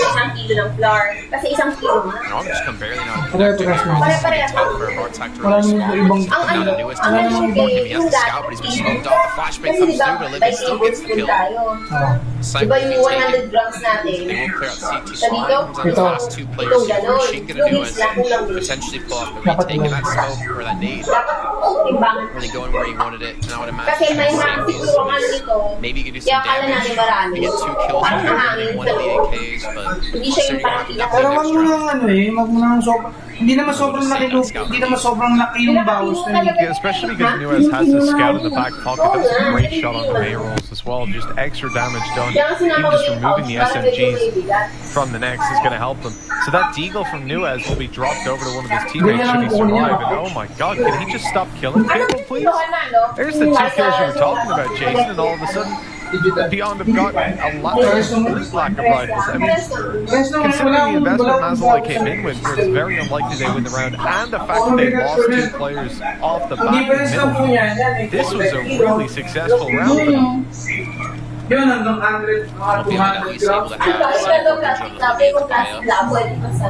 we could have potentially seen SMG come through, considering we're not ready to see head armor invested to the other side here, Mazalai, but we'll stick to the AK, some a lot of utility to use here on this T side as well. For the smoke up and the jump up as well. So he's down to 2 HP and he's going to fall without getting a shot, unfortunately. Machine gun Sir lang ano yan. That's a little awkward with it. Nobody gets the kill either way. Hindi. Tingnan niyo yan, Oh, oh. but again, the Magkano shooting bet mo runs per around for Beyond. Just to get Kasi has pag per fallen, kilo but na, with two players binabawasan left to ito. both have Binabawasan USBs. pesos. Kind of hard to say that Pag hindi. Mazla is going to Pag be able hindi, to win this round. Winning the round. Oh no. Taga saan I yung was gonna say. I was gonna allude to the fact that damage was probably their best chance. However, that was not possible. As you missed all the follow-up shots in the USB. It wasn't quite like Dust 2 yesterday, right? Oh god, yeah. Like 6 Ang dami block natin shots. malunggay kanina, puno yan. That was Pero like bakit the scene puno from to? Pulp Fiction, where he Wala comes na out pala kung spraying kilo. the Yung samantalang kanina, and the shots go all perfectly around. I know Buzz can hate me for this, but Alam mo, I was huwag back mo when it came to the magtaka kasi bodyguard. hirap nyo. Houston, but I've been seeing Huwag na po kayo magtaka kasi Scumbag. hindi na sa harap What? yung ibili. You haven't seen Pulp Fiction. Alis. How does a Nawala ng iba. man go Hindi through his ko life ibang malunggay. without seeing Hindi, Pulp? Oh, ibig you're disgraced. sabihin. Sana sa isang ganito, sa isang ganito, That ilan would ang be nilagay mo? disappointing news today. 200 grams. Oh, parang 200 grams. Have you seen any Tarantino movies? Pag sinukat mo, kulang. Parang kung panood ko, hindi din kaya. I've seen Kill Bill. I've seen Kill Bill. Ayoko So na dapat to, Okay. 2, 4, That's a little bit 6, better, I 8, 10, 12. Well, we're looking in towards the 5th round anyways before I lose my mind. Hindi. Ilang carry lang ay 7. For the CT side, they've got an SMG on Barnes. Like, that's the only disadvantage, really. Other than that, decent amount of utility. They've got a kid on machine gun. It is definitely a scrappy buy. It's one that Yung mga dati ko. certainly when it comes to util, to the amount of kids they've got, can cause some problems for them. Beyond are taking Yung mga it lugi ko very is slowly. dahil They know parang they're wala up nga against ganyan, that no? full Parang bar. ibig sabihin, And surprisingly, they're not taking as much mid control as I expected. Perhaps expecting Mazalai to have an AWP up at this point. 1/4, 250 grams. Well, to be fair, thinking about the Raj match yesterday with the mix up against Tiger, So ano lang to? this is way more mid-control than what we really Ako saw pag there. ibenta mo, parang for 30 pesos But lang yeah, lang. I'd agree. I mean, try to go something aggressive here. They're going to let the push come in towards B, machine gun waiting. And so far, just a 1-for-1 trade.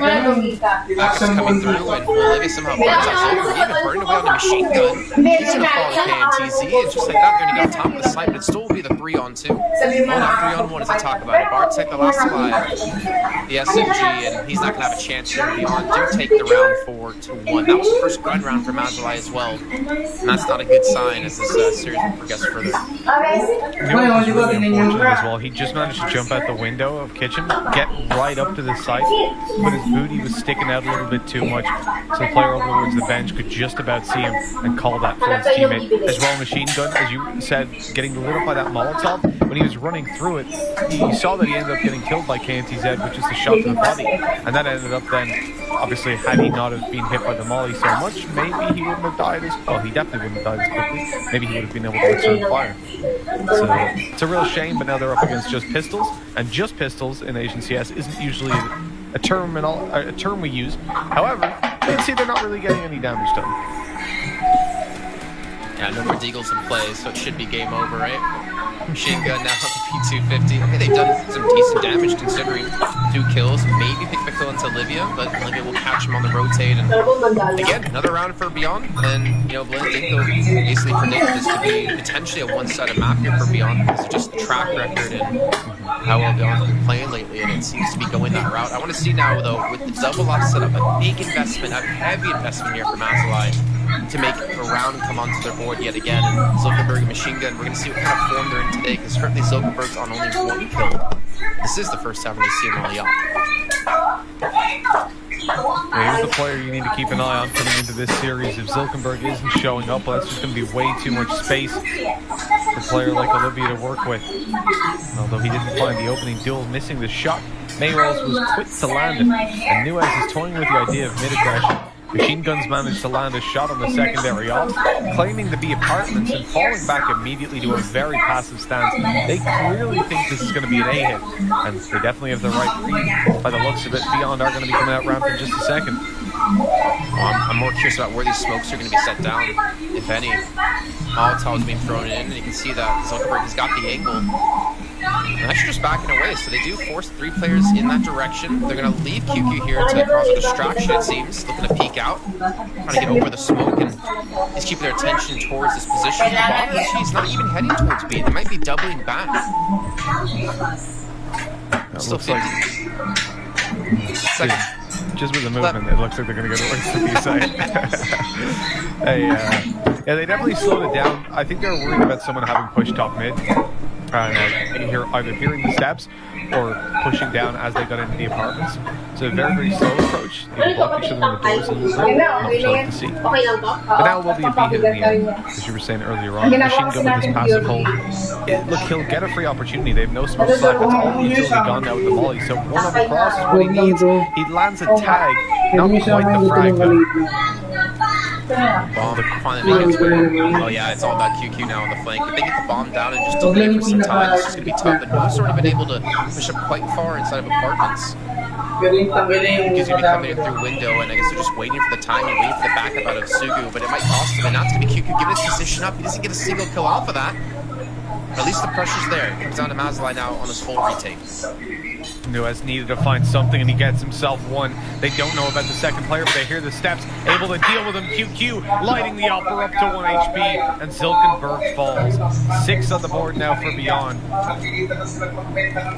And a grand job now for the terrorist side. With 6 to 1 up, Mazalai go back down to no money, and the double op setup, even despite finding some decent damage, they landed at the apartments, but they just couldn't recover it at the end of the day. Beyond played a very, and they watched for the flank as well, right? They spotted QQ, they made sure he wasn't able to do anything, but when you've got STK hitting shots like that, 180 and headshotting the players up close to sight, there's not a whole bunch you can do. That's something that we mentioned about Beyond versus Mazalai, that the T's in this situation have just got a much more stacked firepower on their side. That was a very interesting push by Machine Gun. Would have routed some utility to support him there, like one more player on B that lobs a deep flash, and all of a sudden he's much more favored to win that fight. And I got offered for only a split second. They spawn another player towards underpass. The bomb has gone down. Now you're looking at the 6-1, about to be 7-1 scoreline, and obviously we did have quite a one-sided affair going on to Inferno last time.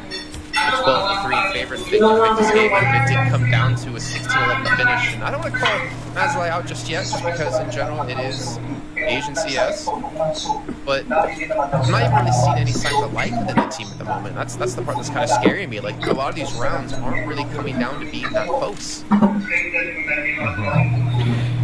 Well, when you look at how, just look at Mazalai's kills at the moment, the distribution is fairly tight, but in this case that's quite a bad sign. The one thing I will say for them though is that they haven't had many buy rounds. At least they had one scrappy one with an SMG and practically no utility.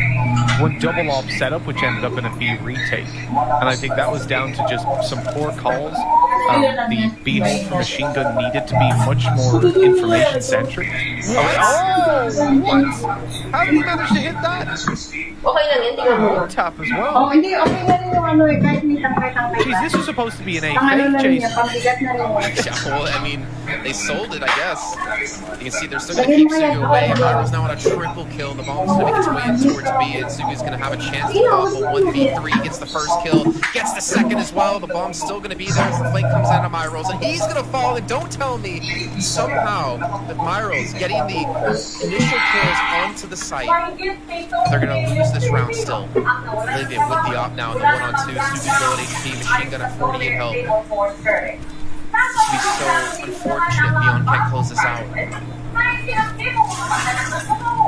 Here's the problem though. Oh, he has to be worried about short, has to be worried about apps, but spots the second player and hits the shot as well. My God. A 3K opening for Mayrolls on the A site, and Olivia closing out. The two players that we highlighted for Beyond that you had to keep an eye on, that you had to give respect, and they certainly earned it with that round. That's insane. They threw over their smokes, a little bit of utility, and pushed out A. The idea there was, oh, well, hopefully we find one kill. Mayrolls just, look at this. First guy makes perfect sense. He swings out to try and find a build, but just oh, man. You can tell he didn't expect to hit that shot. He's like, oh, I'll just fire off for the sake of it. I think Olivia is probably just pissed. like, guys, or actually, I guess Myro was like, hey, I got 3 kills. How do we almost lose this round? And I talked about not seeing too many close rounds so far, but you're seeing there finally, Mazalai does get things a little bit close, but he doesn't even see him. He just shoots the bullet, just to spray it, and it just catches him with a stray bullet. No Kevin Costner there to save his life, and well, now 8-1. So they might try to go for the push yet again. I mean, look at this pace. They're up against just the pistols, but they know they're so dominating so far on this T half. Yeah, just straight out aggression. They're punished for it though, with his bar attack getting himself a double on the Deagle. Luckily, the return is there as Olivia brought one of his own to the fight. Kasi ganun bago sila. Going to a nice 3-on-2 as quickly turned her eye. Nuez, good shot into Olivia's eye, picks up an AK. A Deagle from afar, looking to take another victim. KNTZ took up a bomb. He's got the player on the bomb site just after planting. There goes Nuez, and it's only a Deagle. That's all, Jason, so it should be easy. And luckily this time we do follow the logic. And Beyond picking up 9 rounds. So far we've seen these teams be very T-sided, and let's see who's going to be on the drone. Oh, here we go. Bar attack. I like it. That was nice. Yeah, I was like, oh, where's it going to go in spawn? And then takes it straight through. I mean, the thing is, it's so hard to look really at a standout player on Mazalai's side. I mean, you got some great Deagle plays, especially in that last round alone. And there was actually a realistic chance they could have won that too, because the player that was up over towards Palace, his barrel was spotted, so he knew he was there, and so he peeks around to try to get him. He actually digs him through the corner of the wall, but unfortunately for him, QQ peeks at the perfect moment to save his teammate's life. So again, post round, just pistols invested, but it's currently still a 9-1 favor, and the rate is going. It's hard to see Mazalai have a chance to take this map back. They have invested again. The double ops. It didn't work out last time. See if he can work out this time. They're not giving Machine Gun any respect towards apartments. Dry peeking in, standing on the angle afterwards. KNTZ is punished hard for that. And for Machine Gun, when you end up in a spot like that, last time he immediately fell back, bailed in towards Kitchen as they'd lost control on short, but this time he holds his spot. They know that B is clear. That's going to make the A rotates come through much quicker as Beyond look to take this site. They're setting up now for utility. Let's see exactly how Mazalai reacts. They've got one up close, so Bartek can immediately lob the smoke down, make it much more difficult for them to push out. Here's the utility, that's the smoke down, and then the players from afar can start just trying to delay with their own util as Nuez gets on the rotate. I like this, but it goes to smoke. The back off, Flashback comes through, he does escape, however he has been shot up a little bit, at least in the direction. Zilkenberg will be there for the first. I'm not sure about anyone coming through connector, but Myro is low on HP, but he's able to get at least one kill going for them. But it seems like finally, Mazalai will be able to take a round with the bomb. It's actually rotating back towards the B site. Machine Gun will be there, with 10 seconds left, Olivia's going to have to run for it. He'll have to find his kill so quickly. No way he gets away with it as Machine Gun finds the shot on the bolt action. And 9-2 we go. Mazalai looking a whole lot better in that round. They lose a couple of players to some wild shots by Beyond, but shutting it down with the double op setup is exactly what we've needed to see. The thing is, Beyond played the round slowly. They left it till there was 30 seconds left to push that A site. The bomb wasn't set up for a B fake, but ended up having to sell one. Realistically, at this point, they're in a spot where they can change their strategy knowing the kind of setup they're up against. For now, it seems to be mid-control up against 2 ops. It's not exactly conventional. Zilkenberg starts to move on to top mid. This could be a mistake. There's 2 players lined up and waiting for him to take a peek as Olivia eliminates Machine Gun. Zilkenberg continues his aggression. That's what they were hoping for, but they took the nades out at just the wrong time. Still, though, able to grab the trade. And now there's an isolated B player in the form of Sogu. They want to get over and help him, but little do they know that the intention might not be B anymore. Beyond back off from their apartment's hold and start to move in towards middle with heavy presence. Nuez even being sought after. They're looking in towards that right side of the window. Are they going to maybe lob him? No, it's just re-smoked. Nuez even lit down to 15 health. I thought they'd maybe... Oh, he's dead to the nade. I thought they were going to maybe molly the right side because they clearly suspected him to be in there. But either way, it works out, and now it's Sogu all alone on B, being pressured hard. Oh, what's that though? QQ's gone out by himself? Luckily, the trade possibly for short, but that was a bit wild. I don't know if Artex is fully pushed out though, and STK will be there, but he's going to die. Now comes down to the one-on-one Olivia. And again, to save it for his team, he hits the shot. Not even going to go for the plan after time for the extra money. He hit the round nonetheless, and 10-2 beyond. And again, there's some post rounds here or there where initially there wasn't. They were playing a little bit loose and wild, but you can't really argue with the results here at the moment, Mitch. No, not at all. I mean, we saw in that round so many opportunities given to Mazalai, one-by-one duels being taken. But if it's working out, if you're hitting your shots, I guess you can't really criticize it too much. And Beyond come in here knowing that in theory they are the better team. So I don't think they're feeling all too much pressure and they're showing it. I mean, my Rose was like a perfect example of it, right? Walks out A, it was supposed to be a fake, gets 2-3 kills, like no respect play. And I think that's something we kind of talked about when it came to the vetoes, right? Instead of picking to their strengths, trying to pick to their opponent's weaknesses. And I think it's a lot of problems we have seen in CS with teams who struggle to enter, like, you know, the tier 1, tier 2 aspect of they can't play, they play to their opponent's level, you know, either up or down. And typically we mentioned a negative term of playing down to the enemy team, right? Whereas yes, Fnatic, who just been playing their own game the entire time. And I think we're going to see quite a bit. I don't think we've seen too much within the Asian CS games we've had so far. But it's refreshing for me to see that Beyond is playing to their level, to their own level, not their opponents. Because 10-2 T side, obviously, you know, being T heavy, but we see these last 4 games so far. This is just such a dominating kind of scoring at the moment, and everyone just seems to be hitting shots. I mean, Olivia's had his moments, he's on 15 kills. Talked about Mai on 12, he's had his moments. STK's just been that stable player for them, getting the kills when they need it. KNTZ as well, and QQ, I mean, a little bit of a, you know, a little bit behind the rest of his teammates in kills, but the lurk play he has done, it's netted the This might sound odd to say, but although in some of the rounds the clock is running down, it doesn't feel like Beyond are playing it slowly. It's very pointed aggression. For example, not once have they defaulted and just looked for a push. They did it on mid, suspecting Zilkenberg would get it, or somebody at least would get aggressive up there.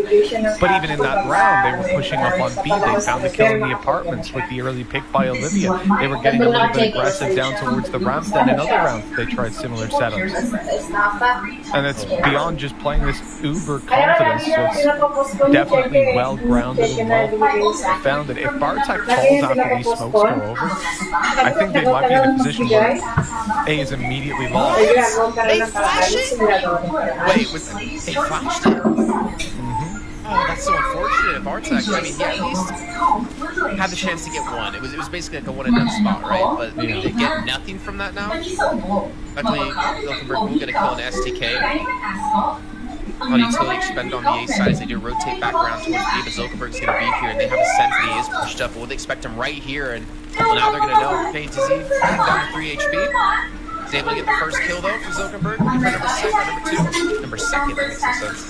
That will be traded out, and again, 3-on-3, but with KNTZ low. For them, not really sure of what position they want to go to. They have to make a decision, and they don't really have the utility to back up any sort of play. He even did find number second, but not able for number C. That's unfortunate. As 11-2, it's a position where Mazalai need to win every single round from this point. There's 20 seconds on the clock as Beyond look to move into this A site. They have no idea about Sogu, but they'll be clearing all their angles this late, pushing in. Oh, they're not actually. They gave him the opportunity. There's one. Nuez swings out, drops the bomb, and the round's over. Mazalai have taken a third. They've managed it. But Beyond. Oh, actually do face a little bit of money troubles, I guess. KNTZ luckily going to be able to survive this and drop an AK over to May rolls. Everybody else can get a buy up. Olivia drop an SDK and gets the ult for free. It's not actually a terrible situation for them. But I think it shows kind of how these last few rounds have gone, right? We had such a dominating start out of Beyond, you know, forgetting the rounds, just the fact that they were able to get so many players alive for such a long period of time. In the last few rounds, it has come down to like some one-on-ones. It's come down to a couple of players only being left alive for Beyond. And now they're being punished for it. But like for them, it's a first round and a half, so not too big of a deal. It's the map 10. It's left here for STK. I always want We're going to be going towards Palace, leaving the bomb back towards spawn, however. Sabi nila, mukha na akong matanda.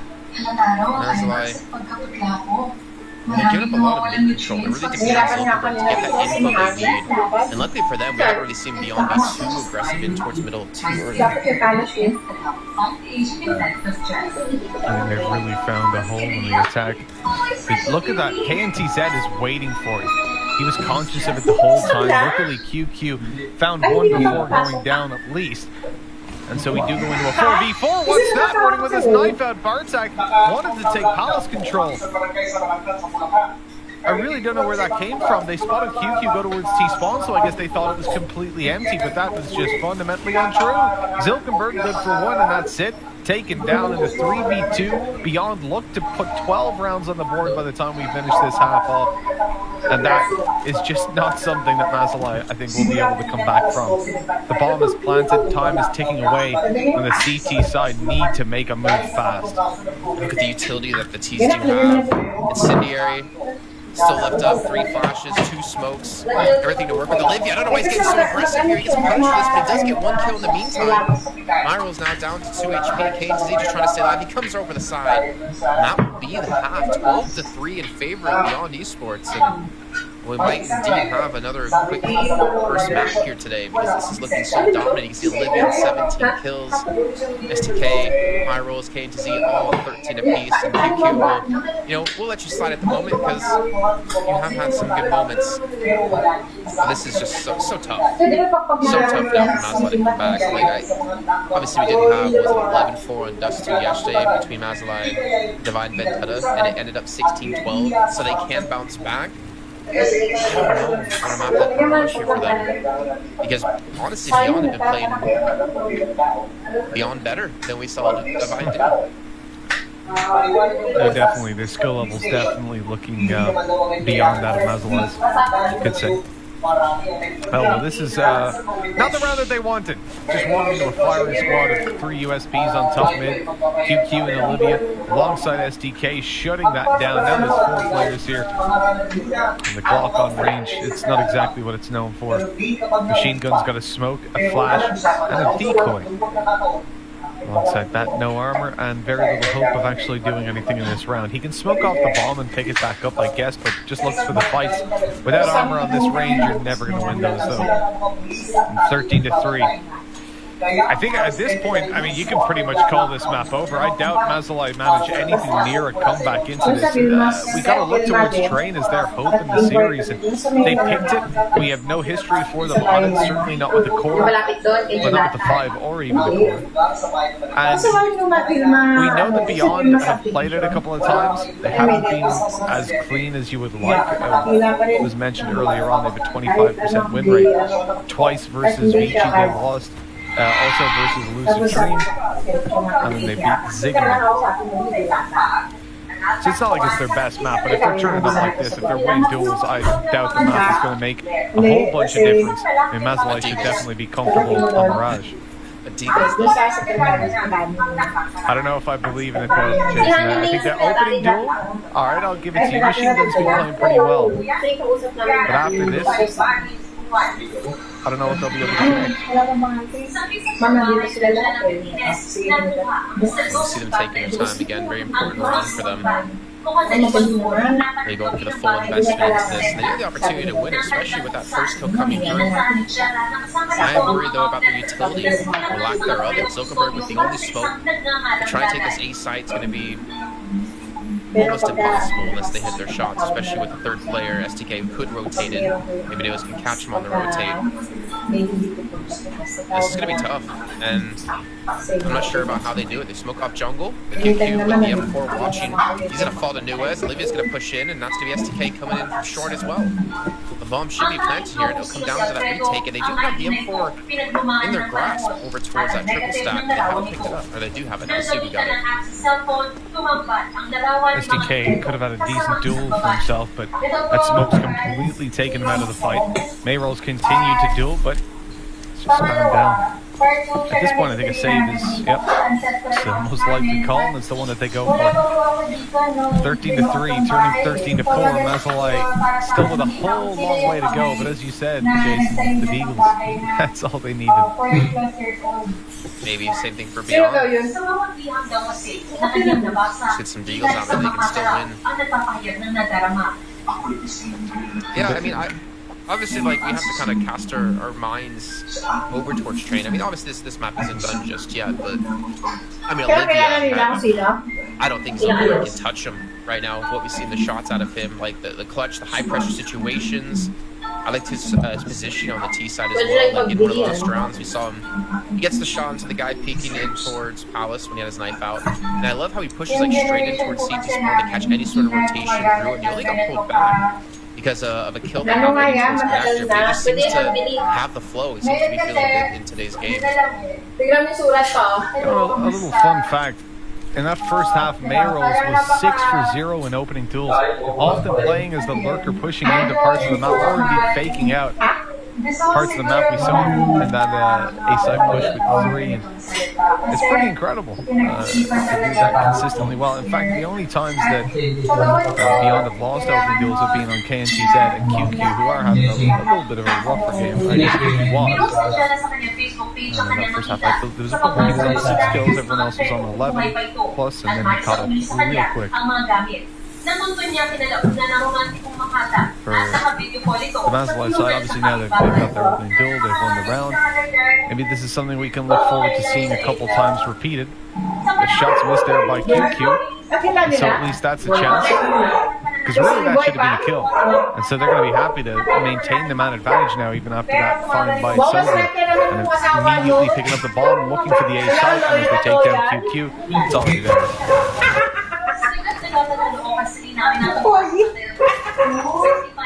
Okay, well, another kill does come through.